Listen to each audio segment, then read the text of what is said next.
There we go. All right. Hey everybody, hope you guys are all doing well today. Hope you guys are all having a very, very good morning. A few things here. We all know that Bitcoin's breaking out. I'm not entirely sure how long the stream is going to last because it is a morning stream. However, since we are booming right now and there's altcoins moving, XRP, I thought it'd be worth having some fun here to check them out and see where everything is headed. So, hop over here very fast. Let me close that. Let me shrink this down just a tad so it makes it easier for me. And then shrink this back down as well over here. There we go. Okay, sorry about that. I had a meeting up until about 10 o'clock here, so I really wanted to make sure I can finish the meeting, get done talking with everybody over there, then come over here and stream. It's about finalizing everything for the event in April, which is going to be really nice. So, hey Ty, happy to see you guys. Zcash, Crypto Ricky, Nick, Farah, Randy, and Limited Edition 786. There we go. All right. So this is the Bitcoin 15-minute chart. Things are still looking very, very good at this point in time. We've been waiting for this for a while, though. We saw the momentum continue to go higher, and now we're seeing mixed results, I would say, as far as altcoins. But Bitcoin, of course, definitely taking that next level up. Right now, since yesterday, Bitcoin's up around 5%. That is very, very beautiful. Look at this 4-hour chart here. We got rejected again, came back down, big dip and rip. This is one of the most hardest things because if you guys buy over here, your stop loss hits before it goes higher. But so far, if you guys were able to take this trade, you guys doing pretty darn well. Right now, you're seeing all this news about Bitcoin, crazy stuff. We're going to be watching a few videos here on CNBC. One is about MicroStrategy's Michael Saylor. He's going to be talking about Bitcoin today because, of course, the new highs. And then we have a video where Donald Trump was talking about Bitcoin, of all things. So that was kind of interesting. So I wanted to hear what he had to say. I heard a little snippet on X, but I wasn't able to hear the full interview, at least about crypto. So I am going to take some time to listen to that. And then, of course, looking at the long-term portfolio, we're currently up 87 bucks here, which is kind of nice for 1 week. I'll take it. Only thing is, you know, we still have to wait until next Thursday to buy if we're going to go off of our weekly schedule here. So I'm being very, very patient with all this. I'm not going to rush in and do more trades, but I might be more heavily investing in altcoins at this point rather than Bitcoin and Ethereum. No, Ethereum fine, but Bitcoin, I don't know. What do you call it? I wanted to get some better returns because I know Bitcoin's going up, but altcoins are going to have their day here as well. So that brings me on to the next point here. So we've all talked about this. A lot of times when Bitcoin has a big pop, we have a few tokens that pop up alongside it, but most tokens are kind of going sideways and waiting for that big opportunity here. Why is the fire department's outside my house? Are they just turning around? Oh, they're just using the cul-de-sac to turn around. Okay. I was like, what the heck are they doing here? I'm like, all right. But anyway, what do you call? They are leaving. I was like, if they're stopping, I hope my neighbor's house isn't on fire. I'll be like, oh shit, I gotta make sure my house doesn't catch on fire. Okay. Anyway, because Bitcoin's breaking out, we're seeing kind of a mixed reaction with a few tokens after, like BNB after having its big move, you know, AXS, they were cooling off a little bit. But I would say a lot of tokens are still having decent moves. Gala after having a big day, of course, coming back down. ID token, same type of thing. So, you know, things are looking pretty good. You know, if you've been holding for the past few days, even if you just hopped on board our dollar cost averaging strategy from last Thursday, you're still pretty happy with the results you're getting. A few things though. So, XRP, I'm very excited to say it finally moved. It's moving a lot faster than I expected. You guys know I've been holding this for a while. I got stopped at right here. I had to re-enter the position, and basically, I took a small profit basically from here to here, or here, I guess you could say this level. I rebought back in here, and now it seems to be going higher. And XRP at this point is like still grinding. It's like 74, 75 cents. Thank God. Because when I was talking to you guys about this one, I was really excited that it might move, and it was like a failure after it broke out. And now all of a sudden, with some volume coming in, all of a sudden now we're seeing some good stuff. And you can see right here this larger pattern as far as XRP is concerned. Let me open up these other oscillators. There you go. Now XRP is going to be looking to break above 74 cents. It's at 73 cents right now. If we're able to do that, XRP all of a sudden just goes right back over here to the highs from July of 2023. That could be anywhere from 93 cents over here to 85. And it looks like XRP will in fact take part in this bull market rally here, which is something that we've been anticipating for a while. There's other things like Dogecoin right now that are still moving up higher week to week, but Dogecoin hasn't had a big pop yet, so I'm basically waiting for Dogecoin to have that next big move. There's a trend line right here that you guys could be trying to trade. As far as I'm concerned, you know, let me pop this up to the right level. There you go. as far as I see, we do have some negativity on the oscillators on Dogecoin. I'm anticipating they eventually will turn over. So keep an eye on Dogecoin, because if Dogecoin pops, you're going to see meme coins pop left and right here, which is going to be great. A few other things. Anything else I really want to talk about here? Litecoin finally made a move. This is interesting. I don't trade Litecoin hardly ever. I know we talked about this breakout that happened a few weeks ago, and it looks like it's taking off from there. Litecoin is heading back into another level of resistance, so be careful of that 200 weekly moving average. It has seemed to be a level of resistance in the past. However, there are rare occasions where it does just break out above it, but usually the 200 is a pretty nice level. Now, after this, if it does break above 116, it can start going all the way back up here to 134 and so forth. You know, I don't know if we're going to get an all-time high from Litecoin this cycle. I really don't. But if you are looking just for a general ranging trade, Litecoin may be your friend there. XLM seems to be making a good move here as well. This is another one of those things I know we've talked about over the last few weeks. There's a breakout happening. Talked about breaking out above this level of resistance. It's been kind of choppy with how Bitcoin was doing, and now it seems like we're trying again to break out, and we'll see if we actually do manage to make that next move here. Definitely more of a roller coaster of a ride to hold, but still looking pretty good. AI tokens, not particularly looking great. Let me go over here to the 4-hour chart. They're cooling off a little bit. Ocean cooling off a little bit, but ultimately they've still been moving higher here. So, last thing before we start talking, answering questions, I have a few cigars here for today. I don't even know if I really want to smoke a cigar actually during today's stream. I'm still kind of debating it, but I do have this Rocky Patel Lancero, which is going to be pretty good. And I also have the Viejo, that one I've been smoking for a while, and I got this S&P one, which feels kind of hard, so I'm not entirely sure if it's going to be worth it for me to smoke. But anyway, last 24 hours, this is 24 hours here. XRP's up 20%, Litecoin's up 18%. The ones that have been just not performing best. XLM is up 13%, Near Protocol is up 13%, Theta's up 11%. Mina is up 11, 12, AVAX is up 11. So we still got some good moves here. As far as what's not doing so hot, these are tokens like Gala, Maker, Ajax, HNT, and WIF. Sand, these are tokens that had a really good run up over the past few days, and now they're spending today cooling off. So again, even the coins that are cooling off, these are things that I'm probably going to be looking to buy a little bit more of for the later on in the cycle. So back over here. As far as the news is concerned, the regular markets are not too good right now. They're just kind of negative. Not like bad, but just negative. You know, talking about the TikTok ban and stuff like that. Bitcoin hits record high. We all know that type of stuff. Long-term inflation expected to rise. Selling possible trouble for the Fed, survey shows. That's going to be interesting. I don't know what the data is for that yet, but it should be pretty interesting.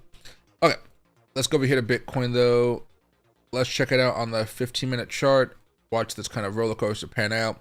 Ever since we broke out early this morning, you know, it's turned more into a slugfest grind, but we have broken above 70,000, 71,000, 72,000. Next up, as far as a level of resistance, that just, you know, a solid number, is actually going to be right up here towards 73,000. That's the next wall. And if you guys haven't been hearing, here, Bitcoin is overtaking like a bunch of different currencies right now. So everybody's really, really hyped about how high Bitcoin can go. And remember, historically, once we break this top, we continue to surge for the next few weeks, and then maybe we'll have a cooldown period, but then we can surge again, you know. So things looking pretty optimistic at this point in time. So what I'm going to do is actually pop this over right here. That way you guys can see all the stuff that's been happening. And then maybe what I'll do eventually is go over here to the 5-minute chart, so we can try to watch, try to see what's been going on. Oh, and one other thing, just news before I start talking with you guys. So I tried that vertical stream on YouTube. Complete disaster. Completely disaster. YouTube doesn't treat vertical streams like a TikTok does. So when I posted it, it was showing it up to you guys as a browser option type of thing, and I didn't like that all too much. And so nobody was really watching it. There wasn't much of a conversation happening on it, and I don't think people enjoyed it all too much. So I just kind of scrapped it. Maybe I'll try a little bit down the road, but like it just was not working. Now, what I have been able to do here is I did, before I went live here today, I did end up, there we go. I did end up making a 24/7 Bitcoin stream on X, and it seems to be working. This is going to be pretty much the same exact thing as the other one that you guys will see on YouTube. So if you guys are just on X and you guys want to watch it there, you guys are free. I think there's even a way to like chat and stuff if I click on this. I don't know how this works, but I know there's a way to chat on here if you guys wanted to. But so far, everything seems to be running smoothly. This will be going live for 24/7. Twitter or X won't pay me for putting this stream up, so it's just going to be kind of like an investment for now. But maybe that investment comes with follows and likes and stuff. I'm not entirely sure. But this will be 24/7 for a while. And then the only thing I really have to do is I have to figure out a way if there's music that I can add on to it. I really don't know if there's music I can add on to the Twitter page, because I know like when I do videos like this, when I go to my music software like Pretzel, it has a YouTube safe mode. It says nothing about X safe mode or Twitter safe mode. So I'm kind of like, I don't want to test it because, you know, what if I get in trouble with X and things like that? It's going to be a little bit more of a hassle for me, of course. All right, there we go. And hey, Crypto Ricky, happy to see you guys back. Nick, happy to see you guys as well. Let's see. Miners are setting to rip post-halving. What do you call it? I mean, the miners are really trying to build up as much production as they can right now because they know the rewards for their work are about to be cut in half. So they are putting in a lot of work right now, so they don't have to worry as much, you know, because in theory, miners have a specific time frame where they can make the most money. So right now, we all know that the halving's about to happen, right? That means the revenue is pretty much going to be cut in half because, you know, it takes a lot more effort to mine a Bitcoin. Or the reward for mining a Bitcoin is, you know, cut in half. That being said, they want the price of their stock to go up with Bitcoin, right? So if they don't do this fast enough and Bitcoin crashes in the next, like, you know, 6, 7, 8 months, who knows when, you know, they're just going to be in a really rough spot where they only had a few months to actually make a profit or, you know, really sell their stock off to the market.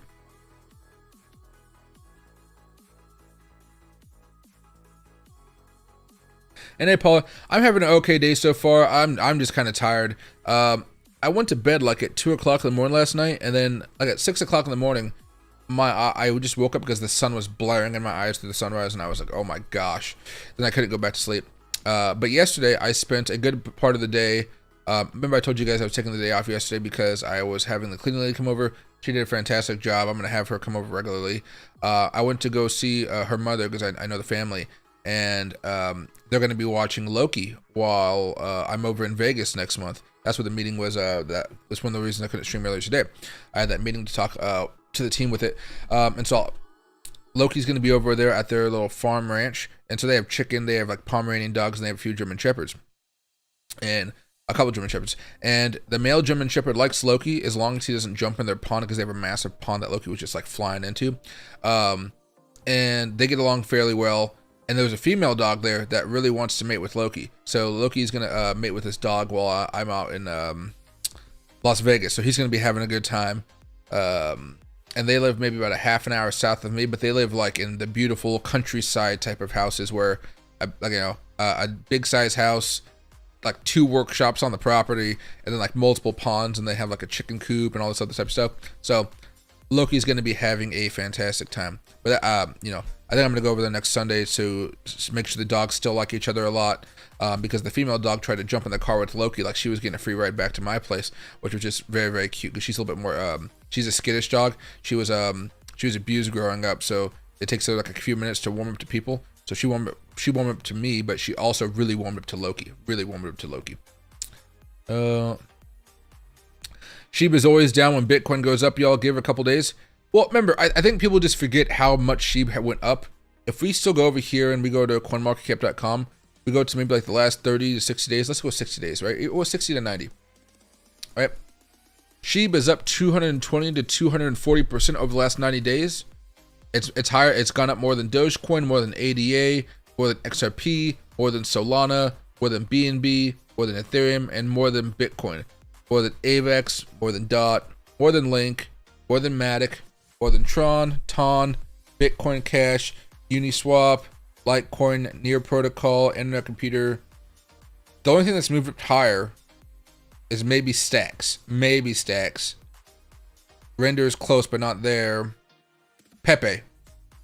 Pepe's the only real thing that's really moved higher. And maybe Theta is coming up close to it. So it's one of the top gaining top 100 tokens in the last few months. Like, let it chill out for a little bit. Let it chill out for a little bit. I think what everybody's hoping for is Shib will do something like it did a few years back, where it did the whole move within 2 months. That's not going to happen this time because people know what Shib is, and this time, well, to be frank, you know, a lot of people already own quite a bit of it that they've been buying at those lower prices, so they're going to have to be able to sell out and take some profits there. And hey, I haven't seen any news as far as XRP is concerned, but I think it's just a technical thing because since Bitcoin was finally able to break out, it gave the kind of the clear boom to XRP, which is very oversold compared to a lot of other assets out there. But I haven't actually heard any news. Let me go over here very quickly, and let me go to XRP.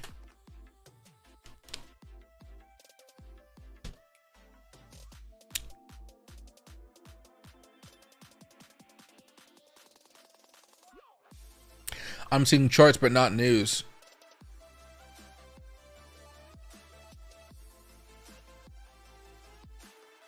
Everyone who was ready to completely give up on XRP 24 hours ago, watching it past 70 cents right now. It did take quite a bit to hold. Oh, remember, I got stopped out and had to rebuy back in because I still wanted to see if it would go up. XRP. I'm not seeing any news. It's literally just the technical breakout.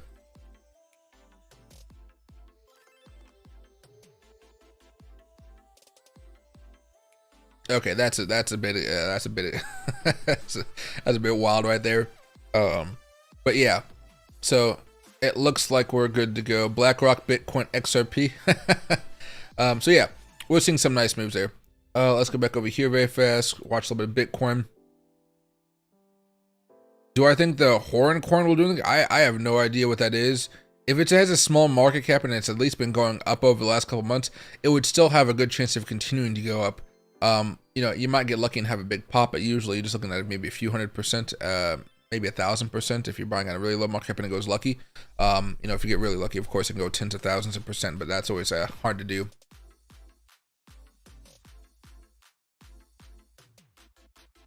Let's see here. Tron never moved since it's stuck at 13 cents forever. Oh, that's okay. Tron will do its thing eventually, maybe.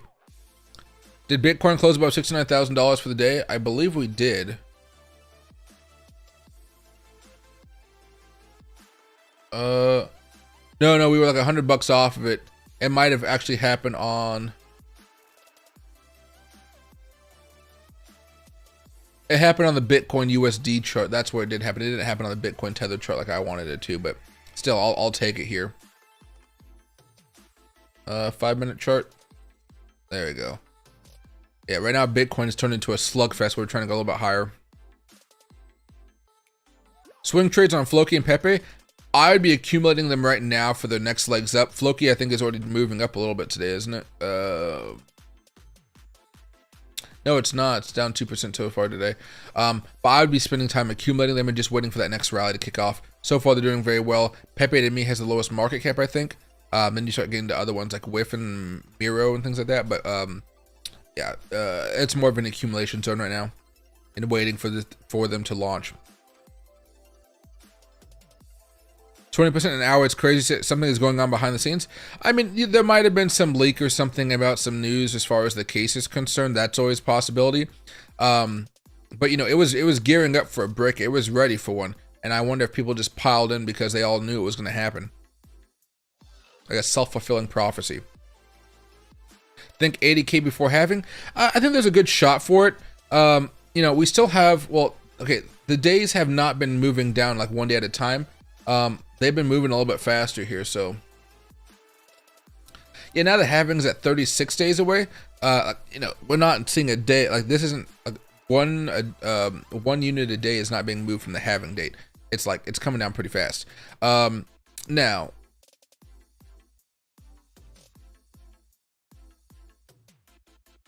I think we can keep on going up. I don't know for sure if we actually hit 80,000. but I know we're probably going to hit $75,000 to $77,000, maybe cool off a little bit. The halving date is moving up pretty darn rapidly, so it's kind of hard to say. Zcash is okay. It's more of a long-term hold for me, as far as just like I'm not even trying to swing or trade it, just kind of buy and hold. Do I have any longs right now? I have XRP, I have Bitcoin, I have Sand, and what's the other one? Mana. And then I just have a bunch of smaller altcoins as far as those swing trades, but really Sand, Mana, Bitcoin, and whatever the other tokens I just told you about a few minutes ago. XRP and stuff. No Lambo moves? No. I mean, depending on how much, where you put your money, you could actually have a pretty nice Lambo happening right now. You know, there's a few tokens out there that are kind of like riskier, that have been doing okay. XLM, well, XLM's not as risky, but XLM's making some nice moves. There are like meme tokens like Baby Doge coming down, right? That's basically because they already popped up a few days ago. Miro right here, this one's a newer token. I'm waiting to see if this thing goes parabolic out of nowhere. This is something where I put in, how much money did I buy out of this? Because I think I had to buy it on crypto.com because it wasn't on other exchanges. Excuse me. But I do know that there's more and more influencers talking about this one, so I would anticipate that they're going to eventually try to pump it up more seriously. Let me see over here. Let me go to accounts. Crypto wallet. Yeah, so I bought like $100 worth or so, and so hopefully this takes off, because I do know it's a low market cap coin. God, I'm not prepared to stream in the morning, guys. I'm so tired. Okay, I think it's that also the time moved forward here, didn't it?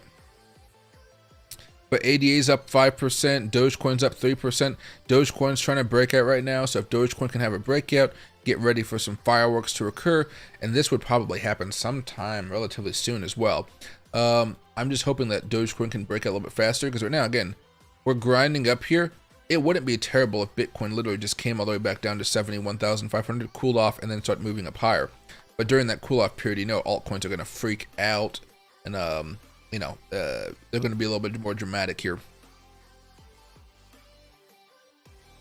And hey, MXGX, I don't think we know at this point. It could have been a leak or something, but as far as what I've seen, I haven't seen any news as far as what's going on with XRP and what's causing it to have this larger move up. I'm going to lean back here because my back hurts. There we go. What Dogecoin? We just talked about Dogecoin. And hey, Mr. Pepe, what do you call? I know I've been streaming a lot later at night because usually nobody ever watches the morning streams here, but I guess since crypto's kind of back in action, everybody's kind of raring to go. So this will be a medium length stream for today. Maybe for a few hours here, maybe for the next 2.5 hours, something like that. Then I'm going to take Loki and play with him outside for a little bit, and we're going to go get him some exercise. And I'll go on a walk too with him. And then I'll come back a little bit later on tonight. We'll do a lot longer stream. I want to make sure he has some outdoor time today. You got some district on a flyer, one of a few that worked out for me. Hey, as long as it's working out, at least in this market environment, the majority of coins that you guys buy are going to be working well. The thing that you guys have to avoid is there are going to be tokens out there that have not been moving very well over the past few months. Typically, like you know, something like this.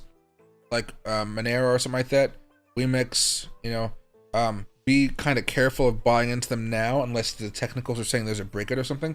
But really, on the top 100 page of CoinMarketCap.com, you're not going to really see too many bad things. But on the page number 3, number 4, you know, you should see a few. Like, yeah, LSD is down 60%, Roll Bitcoin is down 28%, Big Time's now down 22%. I like Big Time, but it is not now down 22%. So you know, Hex is down 12%. TRB is down 6%, GTO is up down 3%. So there are a few tokens right now that are not necessarily popping off. You might want to be careful if you want to go trading those, but everything else, pretty good spot right now. The momentum is taking everything up higher and higher and higher. Let's see, how high will Bitcoin reach? At this point, if we go back in time a little bit, let me see if I can find out those other I'll load a layout here because I don't think I actually saved it. What we'll do very fast, just so you, if you want to see them, let's hide the moving averages. Let's hide everything here. Let's do this. Let's go to the monthly chart. I got a little bit more data here. And we'll add those Fibonacci clusters. And I'll keep this one as the Fibonacci cluster one so we don't have to really worry about it as much.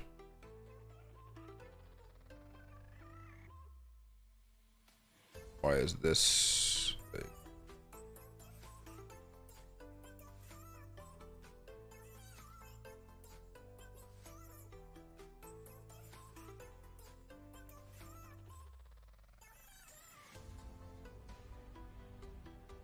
So if you wanted to go off for some base stuff, there is going to be a little bit of resistance around $80,000. But let me see if I can find some other levels of resistance just so we can see if there's a cluster of Fibonacci's. Those clusters are usually more valuable, if you ask me. Hold this down a little bit here.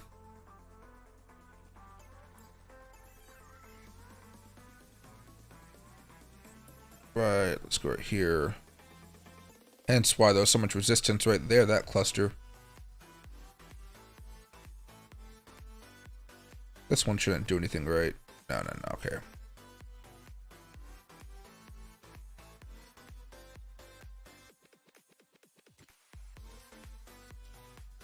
Add this one here again. Pop that there.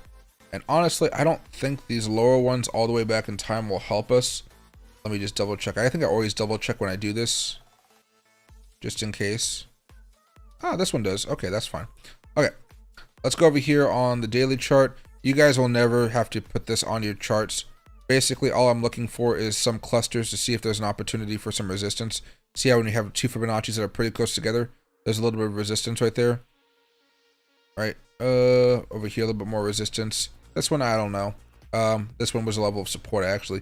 But anyway, we're currently hitting the first level of resistance over here with a single. But when we start talking about a larger level where we might be more concerned over a period of days, you know, where we get up to, it looks like around $80,000, $81,000 seems to be the issue here. But as I'm looking at this, again, there's a lot of like nonsense in here. That's fine. Ever since this point, which is the low, or I guess there was some lower points over here. Yeah. This is our first cluster. There was definitely some issues there, but we were able to break out eventually. Popped right through here. Low resistance for a day, but not terrible. So this bull market has really been tearing down some stuff. This cluster where there was two together, we can't knock back down. We took some time, but we broke it back out above it. There was a little bit of resistance right up here, and we broke back out above it. Crashed back down to here. No resistance there whatsoever. And here we are with a little bit of resistance, and then pop back up. So yeah, it looks like we're probably going to go around 80,000. I'm going to get rid of this for now. I know I said I was going to keep it, but I don't like the way it looks. It looks freaking ugly. But there we are. We're in a good spot. So right now you're seeing Bitcoin around 72,424 as far as the Bitcoin to USTD.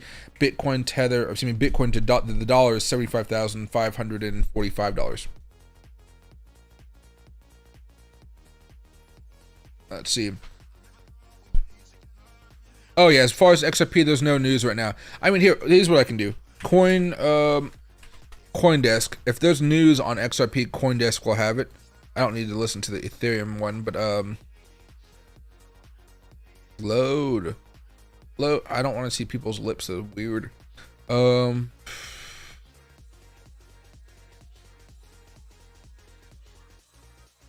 of the news is about XRP.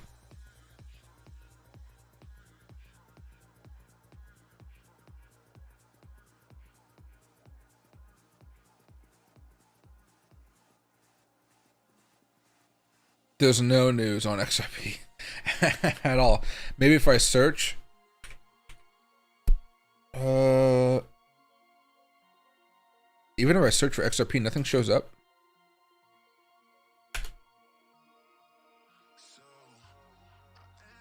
The last article about XRP on here was from January 31st, February 4th. Yeah, they don't talk about XRP at all on here, really. So no big news as far as we know. If there is news, I'm sure we'll be there to talk about it, right? I mean, we'll know about it.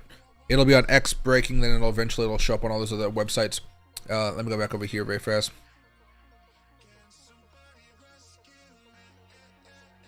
XRP news.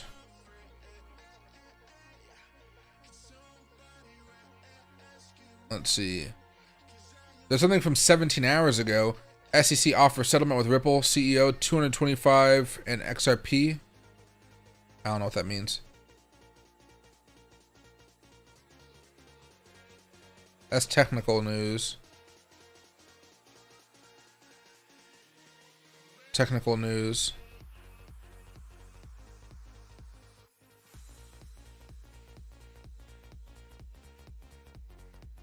Yeah, it's all technicals here. There's a little bit of that news in the beginning, but it doesn't. I'm not seeing it from like established people out there, like Whale, like the whales and whatnot. So I would say right now that there's no big news on it right now. Let's see. Just in, Bitcoin surpasses the Swiss franc, whatever that's called, to become the 13th largest currency in the world. Just in, President Donald Trump says Bitcoin is an additional form of currency. Oh yeah, let's check out some of these videos here while Bitcoin continues to consolidate. So this is, we can listen to the Michael Saylor one first. Let me put my music on pause here though. Let me turn up the audio towards there, and then, okay. Put my phone down, put these headphones on. And then this is going to be MicroStrategy's Michael Saylor talking about Bitcoin during his interview this morning with CNBC here.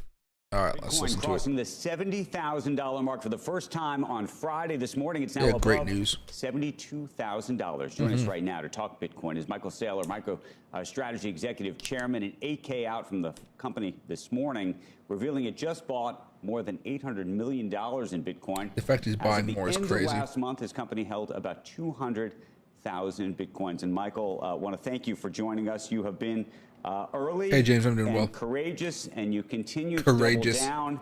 I want to talk about where you think Bitcoin is, but also want to talk about how you think about MicroStrategy and your company as a proxy for Bitcoin now that ETFs are available to the public. Sure. Well, I think I'd start just with Bitcoin. Bitcoin is certainly at least digital gold. It's going to eat gold. It's got all of the great attributes of gold, and it's got none of the defects of gold. If you could teleport gold from New York to Tokyo in a few minutes, people would like it. It's going to divert capital from risk assets and risk ETFs like SPY, and you can see that these. So he's basically just saying here that people are going to be moving a lot of their money out of the regular stock market and be putting a portion of that into Bitcoin because they think it's going to be much better than gold and some other assets. So far, Bitcoin's been outpacing gold quite a bit. I think if you went to a gold to Bitcoin chart, it'd probably be all the way down because of how much Bitcoin has been popping up over the last few years compared to gold, which has been pretty steady. These ETFs are doing that.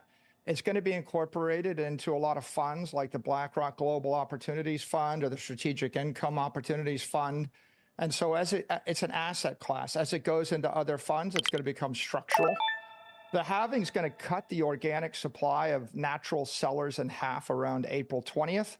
That means there's only about $32 million a day of natural sellers. All right, I'm going to replay that so you guys can listen to it. It's very, very important. On April 20th, it's going to become structural. The halving is going to cut the organic supply of natural sellers in half around April 20th. That means there's only about $32 million a day of natural sellers. And the price of Bitcoin is going to have to adjust up in order to meet that investor demand. So I think that's what's going to happen next to the asset class. In terms, though, of how investors should think about your company, and right now I think they think of your company as a proxy for Bitcoin. It was a way for investors, frankly, who didn't want to buy the underlying coins to get access to Bitcoin and exposure to Bitcoin. The question now, though, that these ETFs have been approved and folks are funneling money towards BlackRock. Geez, they're up 10% today, MicroStrategy. How should they think about your company versus doing that?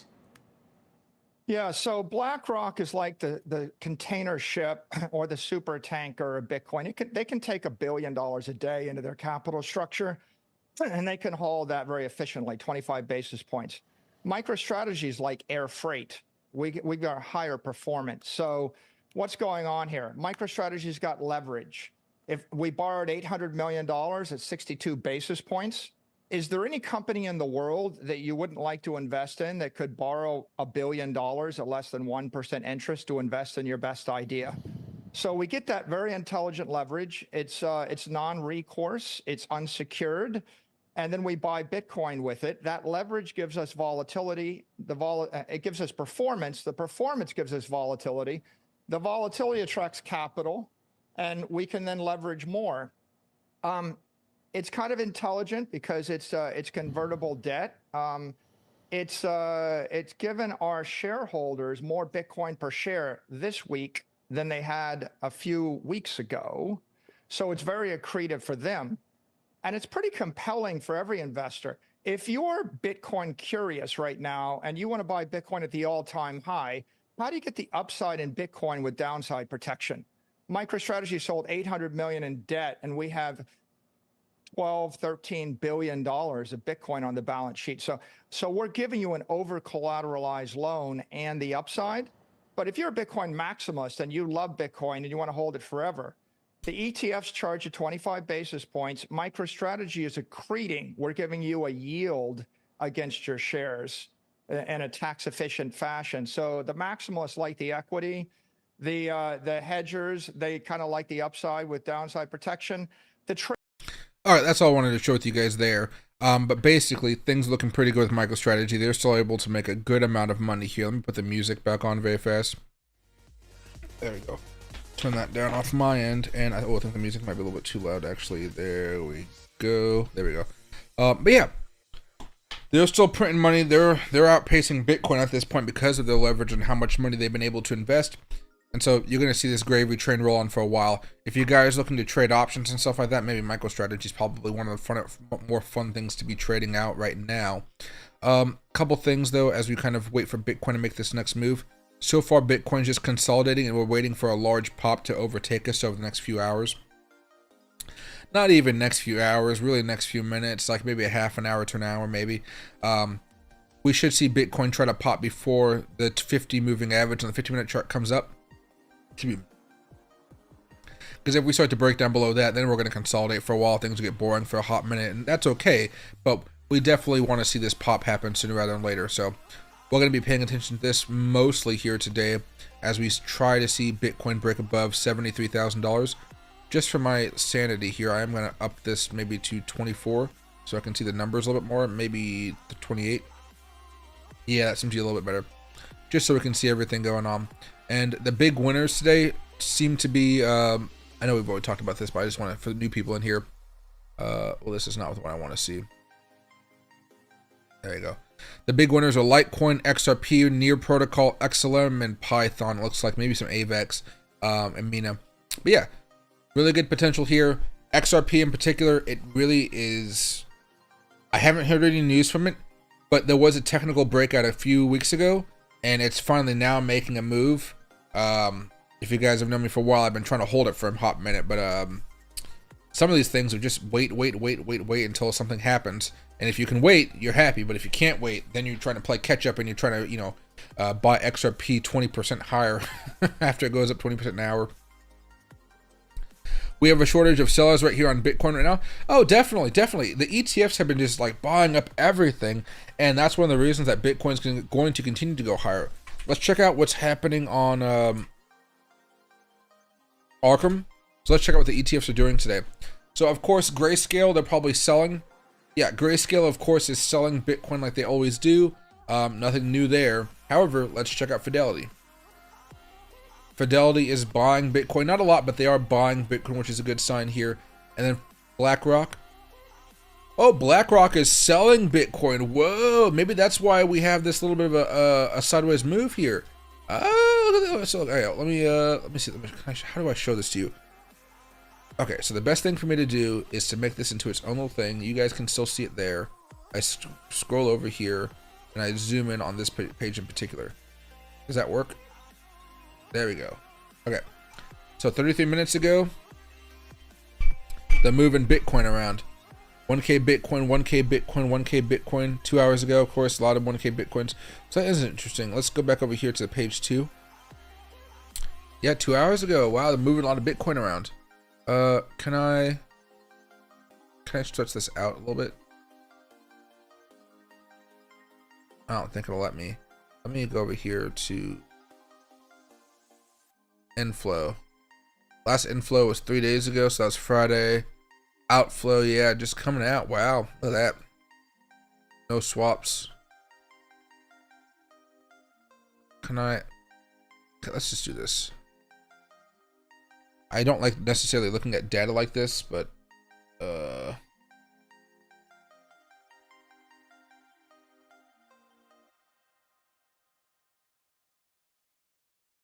here's Excel. Token Bitcoin historical. I just want to be able to read everything. Addresses. Address. Okay. So they're moving it around. I don't know if they necessarily sold it, but they are moving it around quite a bit here. Okay, we can get out of this. I don't want to be here for too long. Then that's fine right there. Okay. Okie dokie. And hey, Overcome. Happy to see you back, my man. BlackRock is selling. Well, hey. BlackRock is selling, and we're at 72,500. So we're okay. What I assume is probably happening is right now there's a lot of profit taking because technically this move did start to happen before today's market open. So right, it started happening at midnight, really early. So I think people are probably just taking profit as the market opened back up. Now, let me go over here very fast. Let's go to the SPY very quickly. The market opens up still at 6:30. Okay, good. Okay, my brain is kind of wrapped around because I did not get enough sleep last night or this week because of all the other stuff. Market opens at 6:30. Bitcoin over here. So the market opened up right here. And what happened? People took some profits, of course, but Bitcoin's still moving up higher and higher. And basically, we're just waiting for the pop of the resistance to happen in about probably half an hour or so. Probably half an hour. We'll wait for a larger move here. All right, but let me go back over here. And I can't go back over to... Oh, I deleted Arkham. Damn it. Go over here to BlackRock. Yeah, 3 hours ago. Let me just go to page number 2. Jeez, okay, 3 hours ago. I mean, they are really offloading a lot of Bitcoin today. I know it's hard to see here, but this is the 4th page of it's like 3.5 pages basically of selling Bitcoin. Let's see here though. 3 hours ago. So it's probably just some profit taking happening. Because, I mean, Friday they were loading up on Bitcoin all the way, you can see, you know? So, I'm still pretty content with where BlackRock is at. Any other things here? Let me back out this.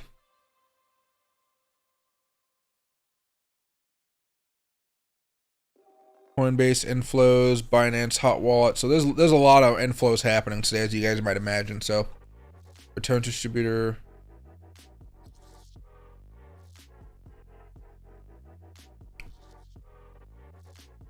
Bitcoin perpetual spot data.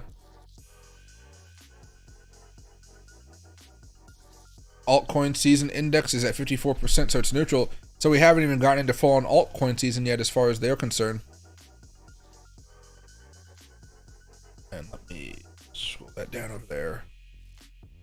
Explore dashboards again. Let's see. Chain, stable coins. Bitcoin options data.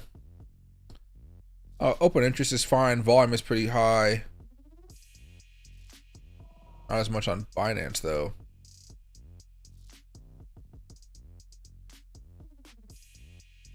Oh geez, yeah. I can see how that might have messed up the delta a little bit.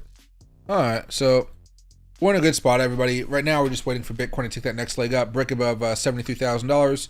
And then from there, I think we might even just try to shoot for $74,000, $75,000. But we're going to have to make this move before we start looking at these death crosses. Momentum is on our side. Everything's fine. We don't want to hit any walls right now. I know the stock market isn't actually in the best spot at the moment, but you know what? Cryptocurrency is going to leave the stock market behind. It's going to do its own thing. And that's why we're all kind of here having a good time.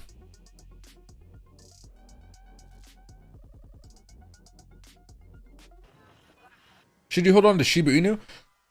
You know, as far as I am concerned, I am, but I have a different. I'm planning to hold it for the cycle high, right? So when Bitcoin finds its top, that's when I'm going to be looking to sell off most of my Shib and things like that. If you want to sell Shib and you already have a profit or something, you can do it, but just make sure you try to find somewhere else to reinvest it. Eventually, we are going to have a larger dip where everything kind of resets a little bit. I'm not overly concerned about that, but for those of you guys, like we've been talking about, if you guys are looking for dips to buy tokens, there will be these dips like there are every cycle. Like I think we've been using a few different examples here, but let's go with like a Matic, I guess, because Matic is something that's not Dogecoin, that like is even more volatile. There you go. You know, there are going to be these dips in the scheme of things, where we're rallying up, altcoin season happening, everybody's really happy. There are going to be these times where we cool off for a little bit of time, and you see stuff like XRP, you know, it comes down like 45% and 46% in like 2 weeks. Or over here, it'll fall down 28% in 4 days, or it'll fall down, you know, 44% in 2 days or 3 days. You got to get prepared for those, but those dips are what you're looking for. So if you guys are looking for opportunities, I know we're kind of in the beginning stages of the rally, but eventually we are going to have some nice dips. So if you're the people that don't like to buy and watch your asset go down, you know, like for the next few days afterwards, you guys might as well just wait for a large crash event, which we don't know when it's going to happen at this point. But if you guys are looking and waiting, that's usually where I like to add up on more for my tokens, or average up, because at a certain point, everything's moving so fast that all we have time to do is average up. So let me put Bitcoin over here. This white line right above us is just $73,000 mark. That's where we're seeing a little bit of resistance right now. And hey, Discount Killer, happy to see you, my man. Hey, Vegas Nick, save the Cuban for tonight. Stay hydrated. Yeah, I know. I'm probably not going to smoke any cigars. I'm not in the mood for it. I like cigars. I got some nice ones, but I'm just like, I'm tired. I've been streaming so much the last few weeks. But I'm gonna take a nap today sometime. Like after I'm done with this stream in a few hours, I'll take Loki outside, and then we'll go play around. He'll get him tired and running around. Yesterday he got exhausted by playing in the pond with other dogs. And then from there, I'll take a nap, and whenever I wake up, I'll go live until like late tonight. But I'll just literally go to sleep, and when I wake up, I wake up. So I should probably also get lunch or something too, because I haven't had breakfast yet. And hey, Robert, everyone's saying altcoin season not started. No, typically you see altcoin season start after the halving, and on top of that, the gains you're going to be looking for are a lot more than the gains we're seeing right now. A lot more than gains we're seeing now. Here, Loki wants to say hello to everybody. Hold on, Loki. Here. Oh, that's the right one. Here you go. Yeah. Yeah. Yeah. He's being a real big baby today.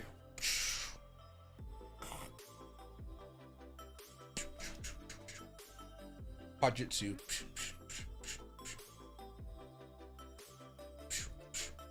Okay, now he's looking for a treat. I would guess, but I don't know what I do. I don't know what I did with his salmon treats. I think he might have found them.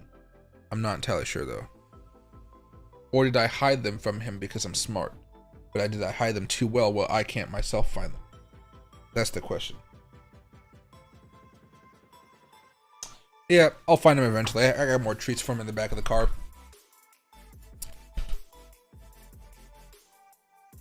Oh. Hold on a second here, guys. There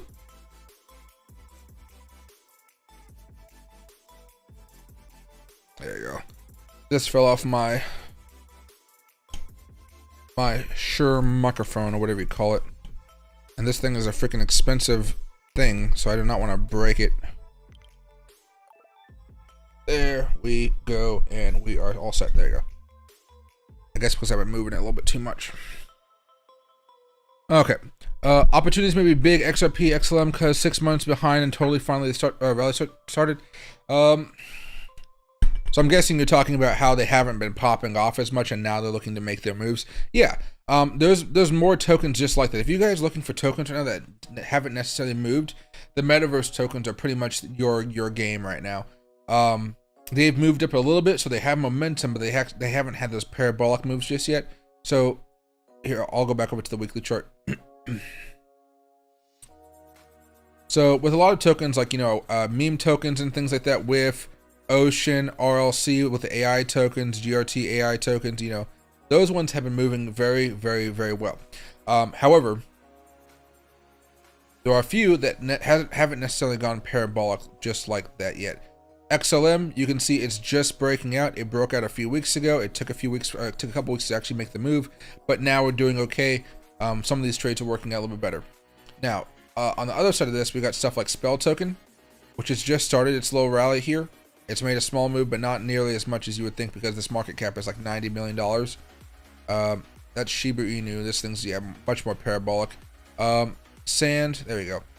Here's Sand. Sand has a long way to go. It's at this level of resistance over here, looking to break out above it. And the last one over here is Mana. Again, same type of level of resistance. It's gone up so much higher in the past.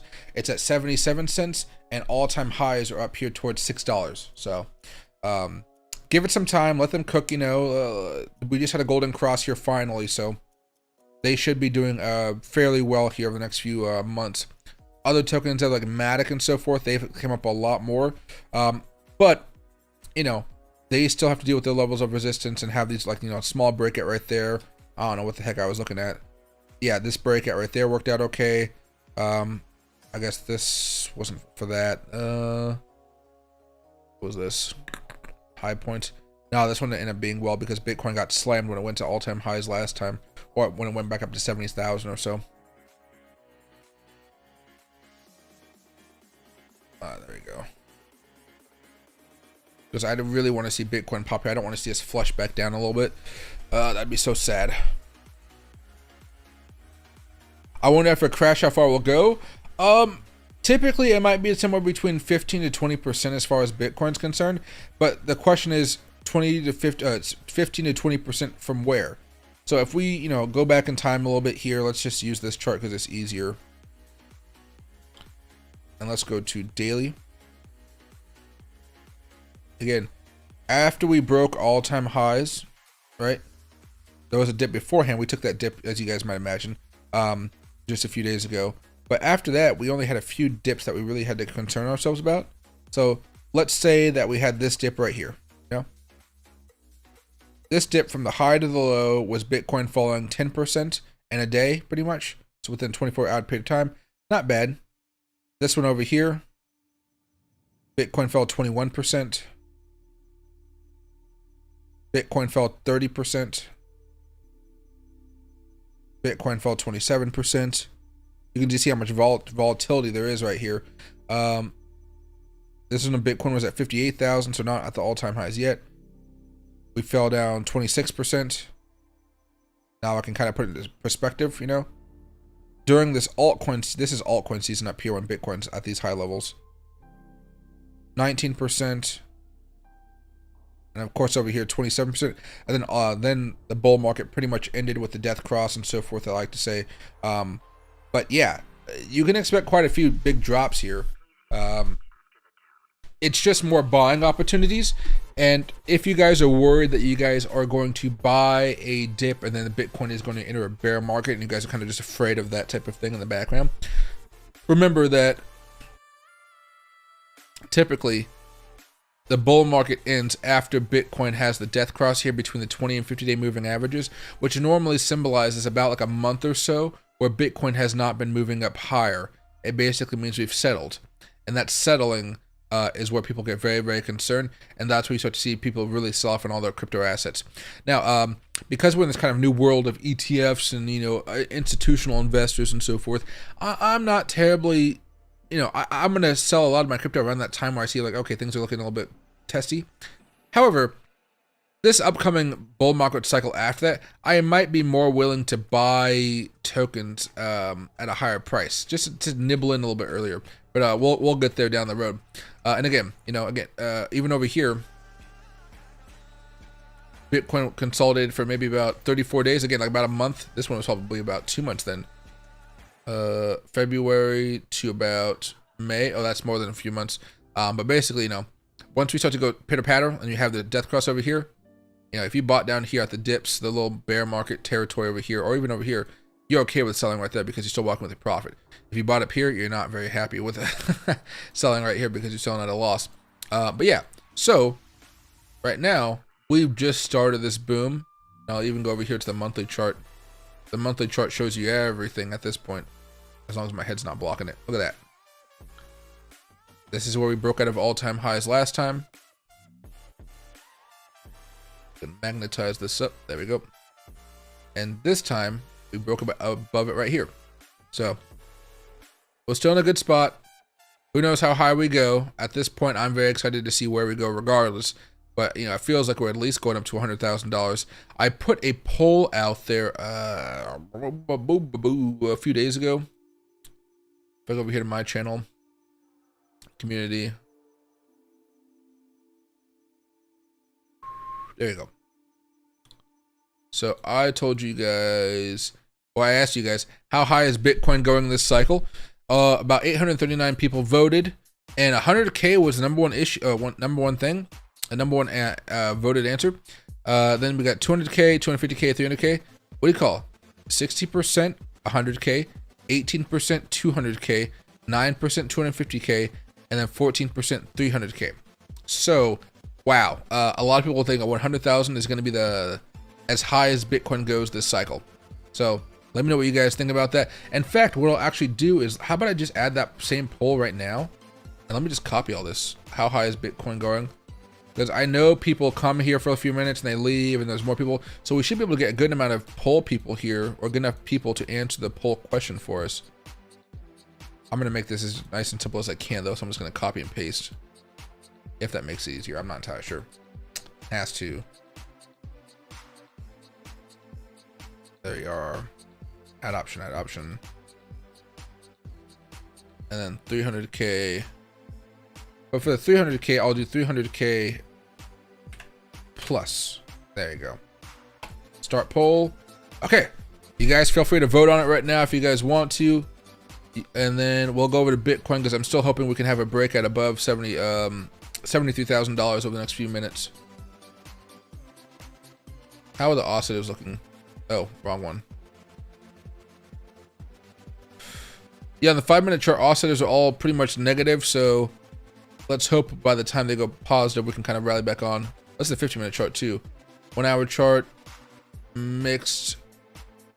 2-hour chart, mixed. Yeah, we'll definitely need to have a big move here fairly soon. The 4-hour still fine, the daily chart's still fine. We're going to need to have a pop here over the next few minutes if we want to see this rally continue on and not go into like a longer consolidation that lasts for like 5-6 hours or something. And it's still stuck on. I think it's going over 100K. I think it's going to 150, but that was an option. You can either choose 100K or 200K. Maybe I'll do another poll when I'll just do 100, 150, 200, 250 plus. Maybe that's what I'll do there. I'll do it after the stream's over. And hey, I'm happy to see you, my man. Hope you're doing well. Hope it's not too late for you. Let's see.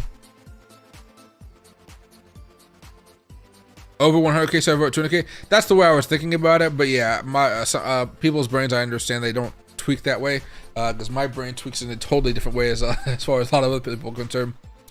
Let's see right here. Bitcoin usually 10x from its low, so around 150K in my opinion. That's not bad. The halving didn't start yet. We are hitting at least 130K, folks. Ivan says 262. And right now 100K is still winning at this point. Still 60%, yeah. 60%. There you go. So I'm guessing people think it's going to be between 100,000 and 200,000. That's the way I'm reading that poll right now.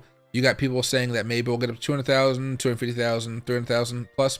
But again, you know, who knows how long this cycle is going to last? It could be a really good thing. I just saw a notification from Watcher Guru, so I just want to see if there was actually news happening. Oh, just in Vanek, they have a spot ETF. If this thing will load, don't freeze, don't freeze. There you go. Okay.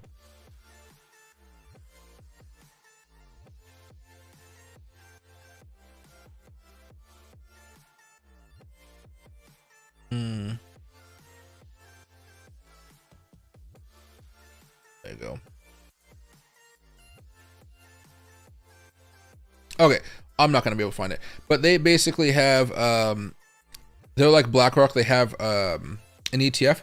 They just suspended all of their trading fees until March 31st, 2025. So it's free on that one. So that's going to bring in even more demand, which is absolutely insane. That's option set. Where it was just here. Why did they take it off? Explore, and I guess we're just going to be looking for ETF.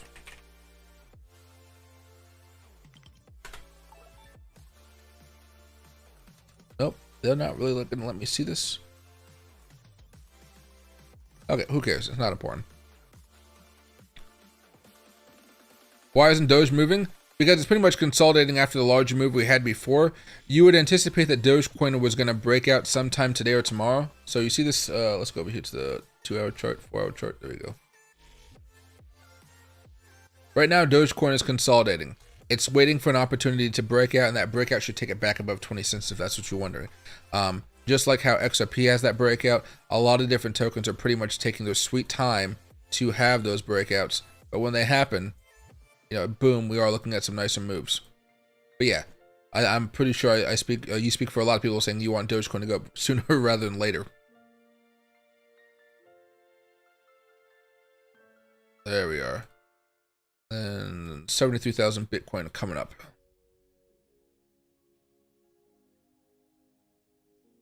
What do you think about the Reddit IPO?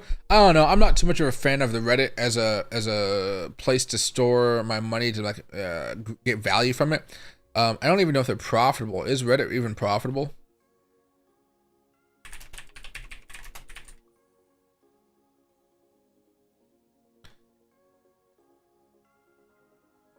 Reddit hasn't turned a profit in nearly 20 years, but it just filed to go public anyway. Yeah, so it's not something I'm necessarily looking forward to. But if you wanted to day trade it, I'm pretty sure there'd be a good opportunity to that. And right now, Bitcoin's coming down a teeny bit. But yeah, I like larger institutional companies that pay me dividends and stuff. They're usually pretty easy to trade relative to, you know, how much you know about trading. But Reddit, maybe an opening day trade or something on the first day or two of trading. After that, I don't think it's gonna. I think it'll like really fall off of a cliff for a while, and then maybe if you want to accumulate, you can kind of do that. Because as soon as it has to start giving out earnings reports and things of that nature, you're gonna see that, oh, we're not making money, we're not making money, we're not making money. And then of course, because executives are always usually pretty greedy people, they're going to be selling off large amounts of their stock shares, right, in order to make some good profits off of those. While me as the shareholder is not going to be making any money off of them unloading their shares. So I'll be pretty disappointed for the most part if I think I did buy them.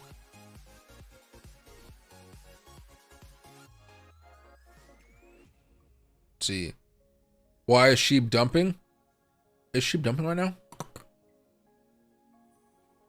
Let's go the 4-hour chart. No, Shib's just consolidating. I mean, at this point here, guys, if you want to look at Shib, here's a few things.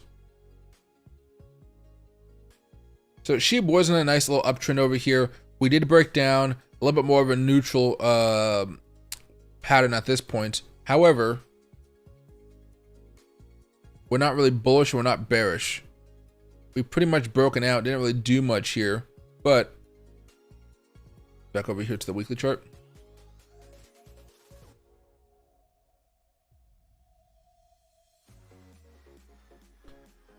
At the 35.23 mark, there's a pretty big level of resistance.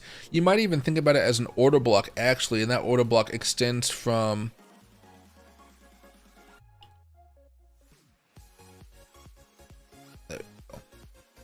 extends from about 39.81 all the way down to that 35.09 level. That's the level of resistance right now. Now, normally things don't just break out above resistance levels really, really quickly. Typically, we have to consolidate for a while. Then when we have a breakout, we do it again. Last time Shib went parabolic during the altcoin season, it happened so fast. And then of course we hit our level of resistance over here. And how long did it take? It took about 18 days for it to move up higher. So basically right now you're just seeing a lot of people looking for, waiting for that next leg up. And maybe we'll dip before then, we don't exactly know, but this is one of those accumulation zones where people are looking to buy up for that next run. The last time we really talked about buying Shib, because I don't chase these run-ups.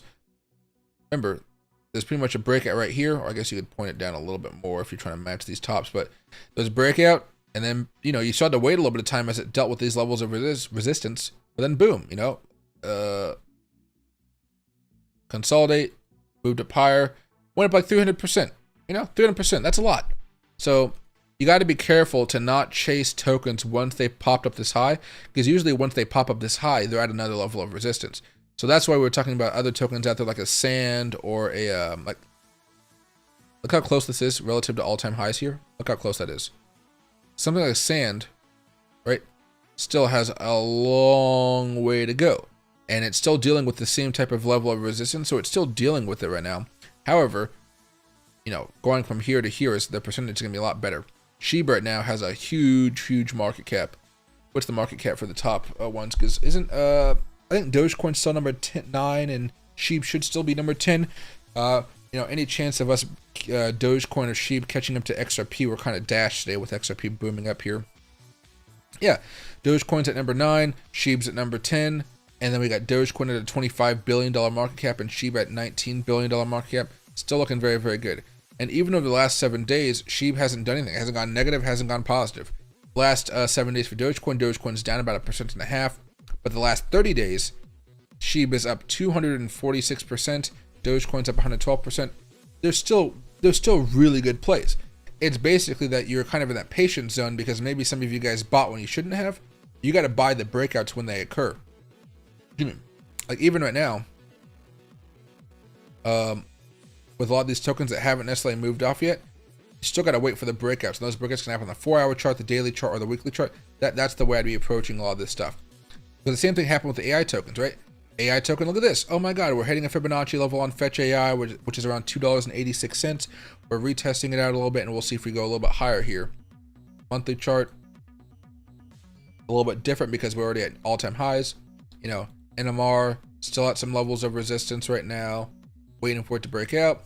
Everything's fine. These things have moved up so much, and sometimes I don't feel like it. Like from here to here, it's up like 431% in like 200 days. That's a lot. I think people are like, we're getting a little too greedy here these days. R&DR making some higher moves. We've actually already talked about this. As far as resistance, retesting and then moving higher.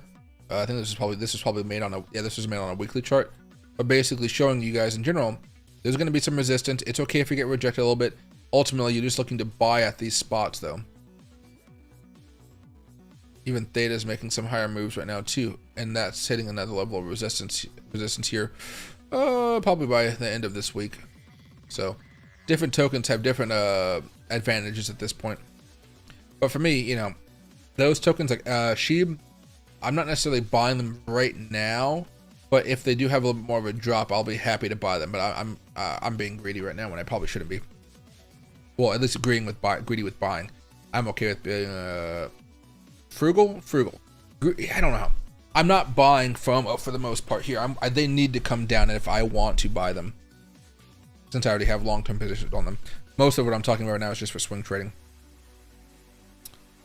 My eyes don't hurt when I look at this type of stuff. Let me move some stuff around just for my own sanity here, because I'm not a fan of looking left like this all the time right now. Okay, so let's move this over here. Panel display.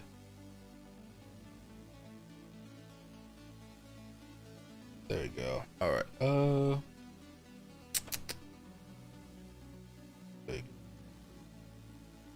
go. Perfect.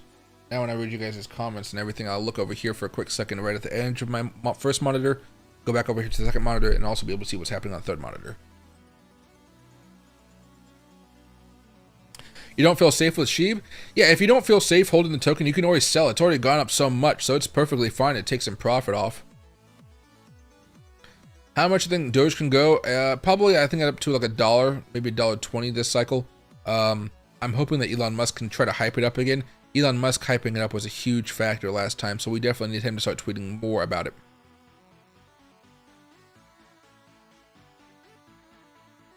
Let's see, what coins am I swing trading? Right now, there's XRP, there's, what was the other ones I was talking about here?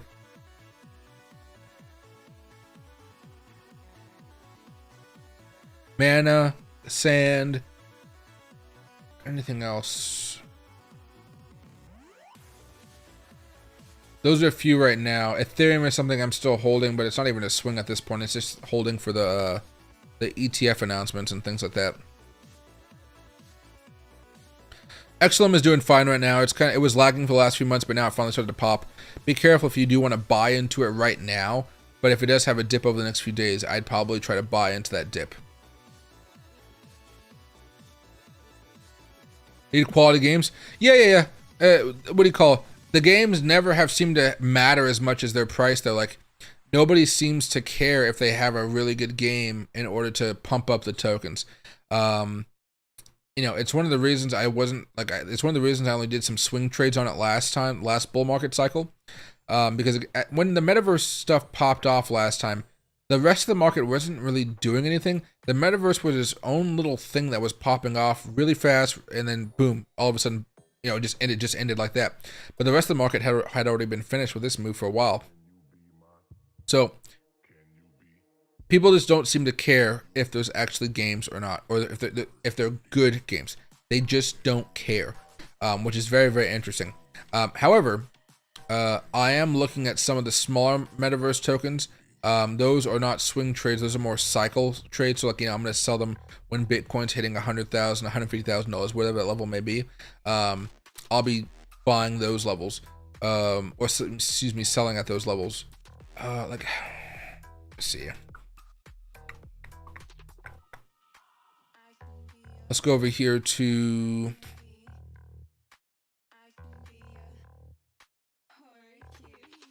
where is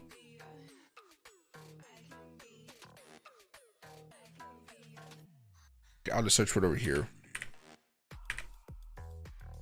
I must have just completely skipped it. So like a mana, right? Go over here to the website. Open.